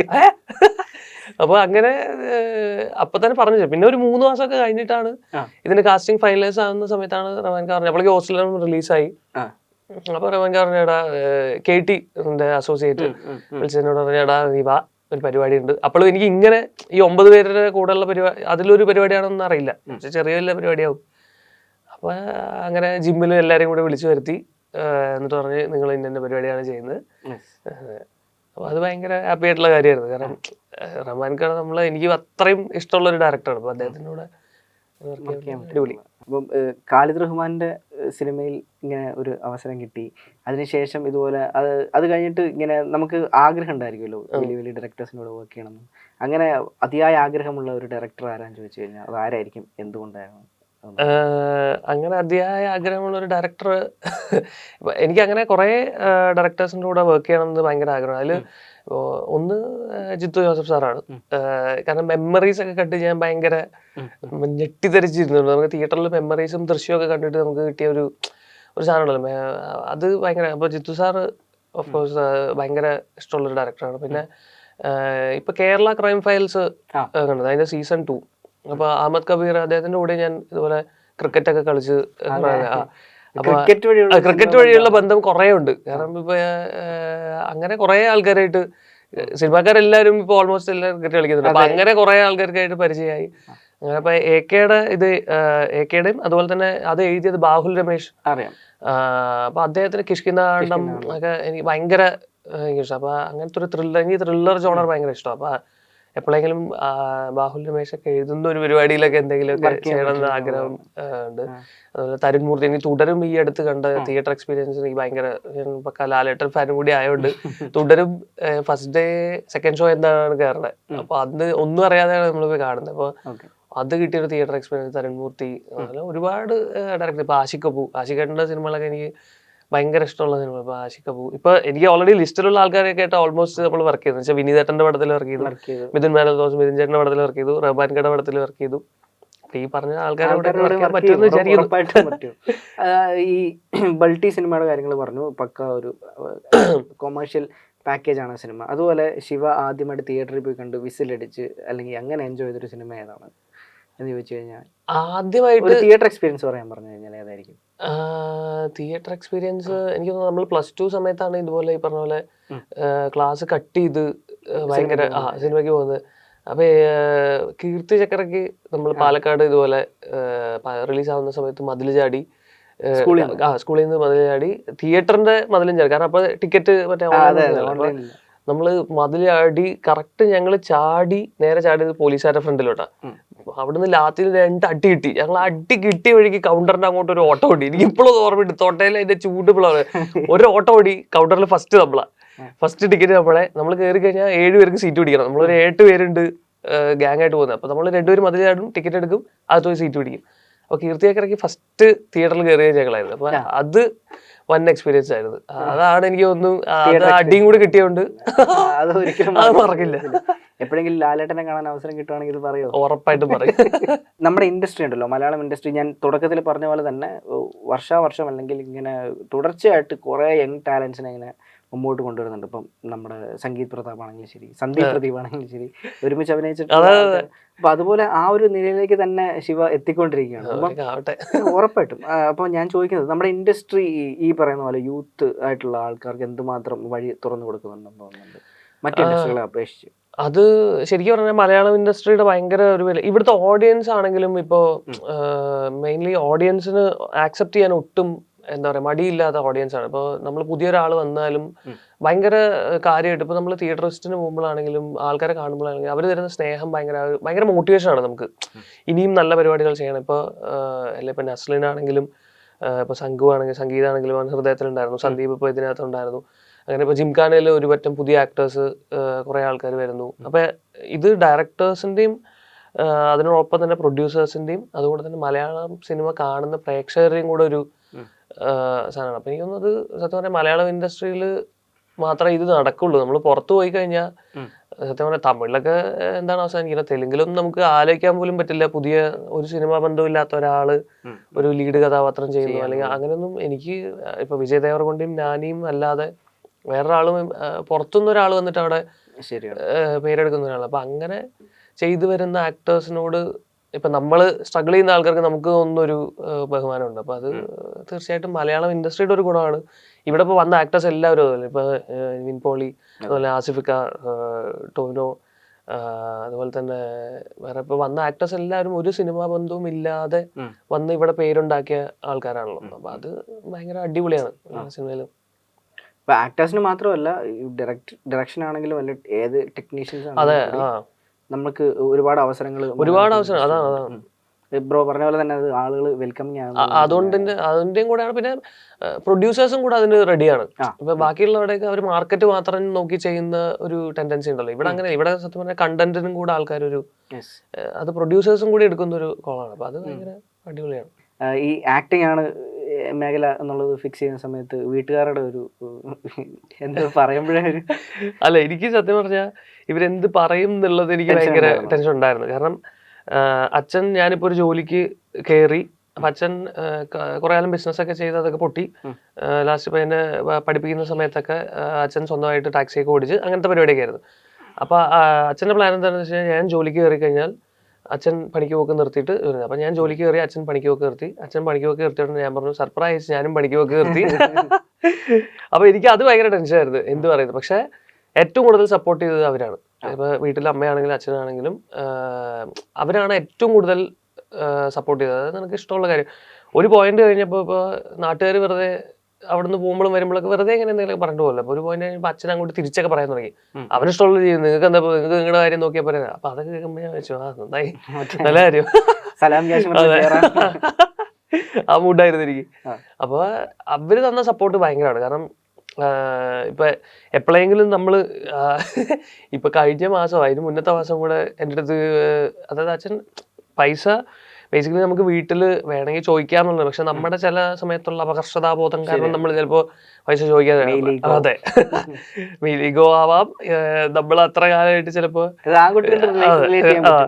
അപ്പൊ അവരായിട്ട് ഇങ്ങോട്ട് ചോദിക്കും, ഞാൻ കൊടുക്കാന്നൊക്കെ പറഞ്ഞിട്ട് ചെറിയ വല്ല എമൗണ്ട് ആവും. അപ്പൊ അങ്ങനെയൊക്കെയുള്ള കാര്യത്തിൽ സപ്പോർട്ട് ഭയങ്കരമാണ്. അത് എനിക്ക് തോന്നുന്നു എന്തെങ്കിലുമൊക്കെ അതിന് തിരിച്ചു കൊടുക്കാൻ പറ്റുമായിരിക്കും. ഓക്കെ. അതുപോലെ ബ്രോ സ്ട്രഗിളിന്റെ കാര്യങ്ങൾ പറഞ്ഞല്ലോ, ഇനിഷ്യൽ സ്റ്റേജിൽ ഒരുപാട് പറ്റിക്കപ്പെട്ടിട്ടുണ്ട് എന്ന് പറഞ്ഞു. അപ്പോൾ സിനിമ പാഷനേറ്റ് ആയിട്ട് കാണുന്ന ഒരു പറ്റം യുവാക്കളുടെ വലിയൊരു നിര, വളരെ ടാലന്റഡ് ആയിട്ടുള്ള പക്ഷെ ആരാലും അറിയപ്പെടാതെ പോകുന്ന ഒരുപാട് ആളുകൾ ഇപ്പോൾ നമ്മുടെ ഈ ഒരു സൊസൈറ്റിയിലുണ്ട്. അപ്പോൾ അവർക്ക് ഒരു ബ്രോ സിനിമയിലെത്തി അവർക്കൊരു ഉപദേശം അല്ലെങ്കിൽ അവർക്കൊരു മെസ്സേജ് കൊടുക്കുകയാണെന്ന് പറഞ്ഞാൽ എന്തായിരിക്കും അത്? എനിക്ക് തോന്നുന്നു അവരുടെ ഒരു റെപ്രസെന്റേറ്റീവ് ആയി നിന്ന് സംസാരിക്കുമ്പോൾ എന്താ പറയാനുള്ളത് അവരോട്? അല്ല, എനിക്കിപ്പോ ഒരു കാര്യത്തിൽ ഭയങ്കര സന്തോഷം എന്താണെന്ന് വെച്ച് കഴിഞ്ഞാൽ, ഇപ്പോൾ ഞാൻ ഇപ്പോൾ 2014 മുതൽ ഓഡിഷന് പോയതുകൊണ്ട് തന്നെ നമ്മുടെ കൂടെ ഉണ്ടായിരുന്ന കുറെ ആൾക്കാർ തിരിച്ച് ജോലിക്ക് പോയ ആൾക്കാരുണ്ട്. ഇപ്പോഴും 2014 മുതൽ ഓഡിഷൻ അറ്റൻഡ് ചെയ്യുന്ന എനിക്കറിയുന്ന ആൾക്കാർ ഇതുവരെ ഒരു സിനിമയെ പോലും തല കാണിക്കാൻ പറ്റാത്ത ആൾക്കാരുണ്ട്. അപ്പോൾ ഇത് ബേസിക്കലി ഇതിൻ്റെ ഒരു എനിക്കൊരു സന്തോഷം തരുന്ന കാര്യം എന്ന് വെച്ച് കഴിഞ്ഞാൽ, ഈ എൻ്റെ കൂടെ ഓഡിഷന് വന്നുകൊണ്ടിരുന്ന കുറേ ആൾക്കാർ എനിക്ക് മെസ്സേജ് ഇട്ട് പറഞ്ഞാടാ, എനിക്ക് ഭയങ്കര സന്തോഷമുണ്ട് ഒരു കാര്യത്തിൽ, അതായത് നമ്മളെക്കൊണ്ടും ഇത് ചെയ്യാൻ പറ്റുമെന്ന് നീ കാണിച്ചു കൊടുത്തതിൽ എനിക്ക് ഭയങ്കര സന്തോഷമാണ്. എനിക്ക് അതാണ് കിട്ടിയതിൽ ഏറ്റവും ഭയങ്കര റെസ്പോൺസ് ആയിട്ട് തോന്നുന്നത്. കാരണം നമ്മുടെ കൂടെ തന്നെയുള്ള ആൾക്കാർ, ഇപ്പോൾ ഓഡിഷന് വന്നുകൊണ്ടിരുന്ന ഒരാൾ, ഞാൻ പേരൊന്നും പറയുന്നില്ല, പക്ഷേ പുള്ളിക്കാരൻ UK പോയി ജോലി ചെയ്ത് തിരിച്ചു വന്നു കഴിഞ്ഞിട്ട് നമ്മൾ പറഞ്ഞടാ നമുക്കൊന്ന് കാണാന്നൊക്കെ പറഞ്ഞ് പുള്ളി കണ്ട് ഈ ഹോട്ടലിൽ കഴിച്ചിട്ട് ബില്ലൊക്കെ ഇവൻ കൊടുത്തു കഴിഞ്ഞിട്ട് പറഞ്ഞടാ എനിക്ക് പോയതിൽ ഭയങ്കര സന്തോഷമുണ്ട്. അപ്പം നമ്മൾ അപ്പോഴും സ്ട്രഗിൾ ചെയ്തുകൊണ്ടിരിക്കുന്ന സമയം, കാരണം അല്ലെങ്കിൽ ഇതുപോലെ ഇപ്പോൾ മൂഞ്ചി കുത്തിയിരിക്കേണ്ടി വന്നേനെ എന്നുള്ള അവസ്ഥയ്ക്കൊക്കെ. അപ്പോൾ നമ്മൾ ആ സമയത്ത് ചില സമയത്ത് നമ്മൾ ഭയങ്കര ഡൗൺ ആവും. അപ്പോൾ ഇതിനുവേണ്ടി ട്രൈ ചെയ്തുകൊണ്ടിരിക്കുന്ന ആൾക്കാരോട് എനിക്ക് ഒറ്റ കാര്യം പറയാനുള്ളൂ, നമ്മൾ ഒന്ന് വിടാതെ ട്രൈ ചെയ്തുകൊണ്ടിരിക്കുക. കാരണം നമ്മളെ ബാക്ക് ചെയ്യാൻ നമ്മൾ മാത്രമേ ഉള്ളൂ. അത് എനിക്ക് തോന്നുന്നു ഇപ്പോൾ വീട്ടുകാരുടെ കേസാണെങ്കിലും അവർക്കൊക്കെ നമുക്ക് ഈ സിനിമയ്ക്കകത്ത് ചെയ്തു തരാൻ അവർക്കൊരു പരിധിയുണ്ട്. ഇത് ആർക്കും ഒന്നും ചെയ്യാം. നമ്മളെ ബാക്ക് ചെയ്യാൻ നമ്മൾ തന്നെ വിടാതെ ട്രൈ ചെയ്തുകൊണ്ടിരിക്കുക. പിന്നെ പേഷ്യൻസ്, അത് ഞാൻ പഠിച്ചൊരു കാര്യം. കാരണം എന്താ വെച്ച് കഴിഞ്ഞാൽ ക്ഷമ ഭയങ്കരമായിട്ട് നമുക്ക് എന്താ പറയുക, നമ്മൾ ചില സമയത്തൊക്കെ നമുക്കിത് മടുക്കും. ഫിനാൻഷ്യൽ പ്രശ്നം വരും, അതിൻ്റെ ഇടയിൽ കൂടെ മൊത്തത്തിലുള്ള സിനിമ കിട്ടുന്നില്ല എന്നുള്ള പ്രശ്നം വരും. സിനിമ കിട്ടിയാൽ ചിലപ്പോൾ വിജയിക്കുന്നില്ല. അങ്ങനെ ഒരു ഡാർക്ക് ആയിട്ടുള്ള ഒരു സിറ്റുവേഷനിലേക്ക് ഒരുപാട് പോയിട്ടുണ്ട്. ആ ഒരു സിറ്റുവേഷനൊക്കെ എങ്ങനെയാണ് ടാക്കിൾ ചെയ്തത് ശരിക്കും? അത് സത്യം പറഞ്ഞു കഴിഞ്ഞാൽ ഇപ്പൊ ഞാൻ എപ്പോഴൊക്കെ നിർത്തി പോവാന്ന് വിചാരിച്ചിട്ടുണ്ട്, അപ്പോഴൊക്കെ ഏതെങ്കിലും വഴിക്ക് നമ്മൾ പിന്നെ ഇതിനകത്ത് തന്നെ വരും. അതായത് ഞാൻ ചില സമയത്ത് ഞാൻ വിചാരിക്കും, അതായത് 10 പൈസ കയ്യിലുണ്ടാവില്ല. അപ്പൊ നമുക്ക് എന്താ ചെയ്യേണ്ടത്, അടുത്ത എന്ത് ചെയ്യും, നാളെ എന്ത് ചെയ്യണം എന്നുള്ളത് പോലും അറിയാത്ത അവസ്ഥ വരും നമുക്ക്. അപ്പോൾ നമുക്കിത് ആരോട് ഹെൽപ്പ് ചോദിക്കാനില്ല. ഇപ്പൊ ഞാൻ ഫ്രണ്ട്സിനോട് ഹെൽപ്പ് ചോദിച്ചു കഴിഞ്ഞാൽ അവർക്ക് അവിടെ പറയാൻ പറ്റും, അവർക്കും വിഷമമാണ്. കാരണം നമ്മൾ ഇത്രയും സ്ട്രഗിൾ ചെയ്യുന്നത് കാണാൻ അവർക്കും ഭയങ്കര വിഷമമുണ്ടാവും. അപ്പൊ എൻ്റെ കൂടെ പഠിച്ചുകൊണ്ടിരുന്നവരൊക്കെ ജോലിക്കൊക്കെ കയറി അവന്മാരിപ്പോൾ പറയുകയാണെങ്കിലും അവരാടാ അവർക്ക് തരാൻ പറ്റുന്ന ആപ്പാട് ഉപദേശിച്ചാടാ നീ ഇത് നിർത്തിയിട്ട് വാടാ, വല്ല ജോലിക്കും വാടാ, അതേ അവർക്ക് പറയാം. കാരണം അത് വിഷമം കാരണം പറയുന്നത്. പക്ഷെ നമുക്കേ അറിയുള്ളൂ നമ്മുടെ സ്വപ്നം ഇതാണ്, ഇത് നമ്മുടെ മാത്രം പ്രശ്നമാണ്. അപ്പൊ അത് വേറെ ആർക്കും മനസ്സിലാവില്ല. അപ്പൊ ഇത് നമ്മൾ തന്നെ ഡീൽ ചെയ്യണം. അതാണ് അതിന്റെ ഏറ്റവും വലിയ പ്രശ്നം. ഇതിപ്പോ ഈ സിനിമാക്കാരുടെ പ്രശ്നം എന്ന് വെച്ച് കഴിഞ്ഞാൽ സിനിമാക്കാരായിട്ട് മാത്രമേ ഷെയർ ചെയ്യാൻ പറ്റില്ല. ഇത് വേറെ ആർക്കും മനസ്സിലാവില്ല. അപ്പൊ അതൊരു ഭയങ്കര പ്രശ്നമാണ്. നമ്മൾ തന്നെ ഇതിനെ ഡീൽ ചെയ്ത് നമ്മൾ തന്നെ ഇതിനെ ഹാൻഡിൽ ചെയ്ത് അത് ചില സമയത്ത് ഒരു കാര്യം എനിക്ക് തോന്നിയത് എന്താ വെച്ച് കഴിഞ്ഞാൽ, ഞാൻ ഈ തുടക്കം കാലഘട്ടത്തിൽ ചെയ്തൊരു മിസ്റ്റേക്ക്, ഫ്രണ്ട്ഷിപ്പുകളൊക്കെ ഞാൻ ഒഴിവാക്കി. എനിക്ക് ഒരുപാട് ഇഷ്ടമാണ് ക്രിക്കറ്റ് കളിക്കാൻ. ഞാൻ ക്രിക്കറ്റ് കളി ഒഴിവാക്കി. ഇതിനു വേണ്ടി മാത്രം ഇത് മാത്രം ചെയ്യണം എന്ന് പറഞ്ഞിട്ട് ഇതിനു വേണ്ടി ഇരുന്നപ്പോൾ എനിക്ക് ബേസിക്കലി ഒരു സ്ട്രെസ് വന്നു. അപ്പോൾ ഞാൻ ഈ ആസ്പിറൻസ് പറഞ്ഞിട്ട് ഞാൻ ഒരു സീരീസ് ചെയ്തു. അത് IAS പ്രിപ്പയർ ചെയ്യുന്ന ആൾക്കാരുടെ ഒരു സീരീസ്. അപ്പോൾ അതിന് വേണ്ടി ഞാൻ ഇങ്ങനെ കുറച്ച് ക്യാരക്ടേഴ്സിൻ്റെ ഇൻ്റർവ്യൂ ഒക്കെ ഇരുന്ന് കണ്ട് ഒരു IAS കാരൻ്റെ ഇൻ്റർവ്യൂവിൽ പുള്ളി പറയുന്നുണ്ട്, പുള്ളി IAS പ്രിപ്പയർ ചെയ്യുന്ന സമയത്ത് പുള്ളിക്ക് സ്ട്രെസ് വന്നപ്പോൾ പുള്ളി ഉണ്ടാക്കിയ ഒരു സ്ട്രാറ്റജിയാണ്, ഇതിനു മുന്നേ എന്താണോ ഡെയിലി റൂട്ടീൻ ഉണ്ടായിരുന്നത് അത് ചെയ്തുകൊണ്ട് തന്നെ IASന് വേണ്ടി പ്രിപ്പയർ ചെയ്യാം. അപ്പോൾ ഞാൻ വെച്ചാൽ അത് നല്ലൊരു ഐഡിയ ആണല്ലോ. കാരണം ഇതിന് മുന്നേ ഞാൻ എന്താണോ ചെയ്തുകൊണ്ടിരുന്നത്, അതായത് ഫ്രണ്ട്സിൻ്റെ കൂടെ പോകാനുള്ള ടൈമിൽ ഫ്രണ്ട്സിൻ്റെ കൂടെ പോകുന്നു, ക്രിക്കറ്റ് കളിക്കാൻ പോകുന്നു, പൈസ സ്പെൻഡ് ചെയ്തിട്ട് അല്ലാതുള്ള എല്ലാ പരിപാടിയും ചെയ്യാൻ പറ്റുന്ന പരിപാടിയെല്ലാം അതേപോലെ തന്നെ കൊണ്ടുപോകുന്നു, അതിൻ്റെ കൂടെ സിനിമ ട്രൈ ചെയ്യുന്നു. ഞാൻ ഒരു 2019 കഴിഞ്ഞപ്പോൾ ഞാൻ പിന്നെ അങ്ങനെയാണ് ട്രൈ ചെയ്യാൻ തുടങ്ങി. അപ്പോൾ അത് നമ്മളെ ഭയങ്കരമായിട്ട്, കാരണം ഈ സ്ട്രെസ് നമുക്ക് ഒരു പരിധി കൂടുതൽ നമ്മൾ ഇതിനു വേണ്ടി മാത്രം എന്ന് പറഞ്ഞ് നടക്കുമ്പോൾ ഉള്ളൊരു സ്ട്രെസ് ഉണ്ട്. അപ്പോൾ അത് ഹാൻഡിൽ ചെയ്യാൻ പറ്റിക്കഴിഞ്ഞാൽ നല്ലതാണ്. ഫിനാൻഷ്യൽ പ്രശ്നം നമ്മൾ ഇതിന്റെ കൂടെ എന്തെങ്കിലും ഒരു പാർട്ട് ടൈം ജോലിയും കൂടെ കണ്ടുപിടിച്ച് ഒന്ന് സെറ്റ് ആവുന്നവരെ പോയി കഴിഞ്ഞാൽ നല്ലാവും. ഇത് ട്രൈ ചെയ്യുന്ന ആൾക്കാരോട് ഒന്ന് ട്രൈ ചെയ്തുകൊണ്ടേ ഇരിക്കുക, വിടാതെ ട്രൈ ചെയ്യുക, ഉറപ്പായിട്ടും നടക്കും. ഒരു ദിവസം. അതെ, അതിനുവേണ്ടി പേഷ്യന്റ് ആയിട്ട് ട്രൈ ചെയ്തുകൊണ്ടേ ഇരിക്കുക, അത്ര. അപ്പോൾ ബൾട്ടി വളരെ വിജയകരമായിട്ട് തിയേറ്ററിൽ ഓടിക്കൊണ്ടിരിക്കുകയാണ്. വളരെ വളരെ നല്ല അഭിപ്രായങ്ങൾ. ഇപ്പം റിവ്യൂ പറഞ്ഞവരാണെങ്കിലും അല്ലാതെ റിവ്യൂസ് എഴുതിയ ആൾക്കാരുടെ ഒപ്പീനിയൻ ആണെങ്കിലും വളരെ പോസിറ്റീവായിട്ടാണ് ബൾട്ടി ഉള്ളത്. കാണാൻ ആഗ്രഹിക്കുന്ന പ്രേക്ഷകരോട് എന്താണ് പറയാനുള്ളത്? അതായത് ബൾട്ടി ഇതുവരെ കണ്ട് അഭിപ്രായം അറിയിച്ചവരെല്ലാവരും തന്നെ ഭയങ്കര എന്താ പറയുക, ഭയങ്കര ഇമോഷണൽ ആയിട്ടും അവർക്കെല്ലാം ഭയങ്കര കണക്ട് ആയ, ഇപ്പൊ പറഞ്ഞ പോലെ തന്നെ ഇതൊരു കൊമേഴ്ഷ്യൽ സിനിമ ആയതുകൊണ്ട് തന്നെ നമുക്ക് ടെൻഷനായിരുന്നു ഇത് എങ്ങനെയാവും ഇതിൽ തിയേറ്ററിന്റെ ഔട്ട്കം എന്നുള്ളത്. അപ്പൊ അത് ഇത്രയും പേർക്ക് ഇഷ്ടമായി എന്ന് അറിഞ്ഞതും, ഒരുപാട് നമ്മൾ പെരിന്തൽമണ്ണ ഒരു തിയേറ്ററിലൊക്കെ പോയപ്പോൾ ആൾക്കാർ നമ്മളിങ്ങനെ വന്ന് ഭയങ്കരമായിട്ട് സ്നേഹം കാരണം ഇങ്ങനെ കെട്ടിപ്പിടിച്ച് അങ്ങനെയൊക്കെ മൊമെന്റ്സ് ഒക്കെ ബൾട്ടിയിൽ നിന്ന് കിട്ടിയിട്ടുണ്ട്. അപ്പൊ അത് എപ്പോഴും ഇനി മുന്നോട്ട് പോകാനുള്ള ഒരു ഇൻസ്പിറേഷനാണ്. അപ്പോൾ അതിന് ഒരുപാട് ഒരുപാട് ഒരുപാട് നന്ദി. ഇനിയും തിയേറ്ററിൽ കാണാത്ത ആൾക്കാർ തീർച്ചയായിട്ടും തിയേറ്ററിൽ തന്നെ കാണണമെന്നാണ് റിക്വസ്റ്റ്. കാരണം ബൾട്ടി ഒരിക്കലും ഒരു OTTക്ക് വേണ്ടി ഉള്ള ഒരു സിനിമയല്ല. അപ്പോൾ നമ്മുടെ ഇപ്പോൾ ഉണ്ണിയുടെ ആണെങ്കിലും എൻ്റെ ആണെങ്കിലും നമ്മൾ സിനിമാക്കാരെല്ലാവരും ആഗ്രഹം ആൾക്കാർ തിയേറ്ററിൽ തന്നെ സിനിമ കാണണം, അതിനു വേണ്ടിയുള്ള സിനിമ ഉണ്ടാക്കണം എന്നാണ് നമ്മൾ ആഗ്രഹിച്ച് അങ്ങനെ ഉണ്ടാക്കിയ ഒരു സിനിമയാണ്. കാരണം നമ്മൾ ഒന്നിച്ചൊരു കളക്റ്റീവ് ആയിട്ട് ആൾക്കാർ വന്നിരുന്നു. ഇപ്പോൾ ഒരു കോമഡി പടം നമ്മൾ തിയേറ്ററിൽ കാണുമ്പോൾ കിട്ടുന്ന ഒരു സാധനം ഒരിക്കലും നമ്മൾ OTTയിൽ കാണുമ്പോൾ കിട്ടില്ല. അപ്പോൾ തീർച്ചയായിട്ടും ബൾട്ടി എനിക്ക് തോന്നുന്നു, ഞങ്ങൾ വിശ്വസിക്കുന്ന ഒരു തിയേറ്റർ സിനിമയായിട്ട് തന്നെ കാണേണ്ട സിനിമയാണ്. അപ്പോൾ തീർച്ചയായിട്ടും ഇതുവരെ കാണാത്തവരുണ്ടെങ്കിൽ ഉറപ്പായിട്ടും തിയേറ്ററിൽ തന്നെ പോയി കാണണം. അതൊരിക്കലും നിരാശപ്പെടുത്തില്ല എന്ന് വിശ്വസിക്കുന്നു. പിന്നെ തീർച്ചയായിട്ടും അതിനകത്ത് മിസ്റ്റേക്കുകൾ ഉണ്ടെങ്കിൽ അതും പറഞ്ഞുതരാം. അടുത്ത ഇതിന് മുന്നോട്ട് പോകുമ്പോൾ അതും ഇമ്പ്രൂവ് ചെയ്ത് ചെയ്യുന്നതായിരിക്കും. ഓക്കെ. അപ്പോൾ നമ്മൾ പറഞ്ഞ പോലെ തന്നെ മലയാളത്തിലെ വളരെ പ്രോമിനൻ്റ് ആയിട്ടുള്ള ഒരു ആക്ടറായിട്ട് മാറട്ടെ. വരും കാലങ്ങളിൽ ഇനി ഒരുപാട് വലിയ വലിയ സിനിമകൾ കിട്ടട്ടെ, വലിയ വലിയ ആളുകളുടെ കൂടെ സഹകരിക്കാൻ പറ്റട്ടെ. വളരെ നല്ലൊരു കോൺവെർസേഷൻ ആയിരുന്നു. ഒരുപാട് കാര്യങ്ങൾ ഡിസ്കസ് ചെയ്യാൻ പറ്റി. All the very. Thank you so much. Thank you.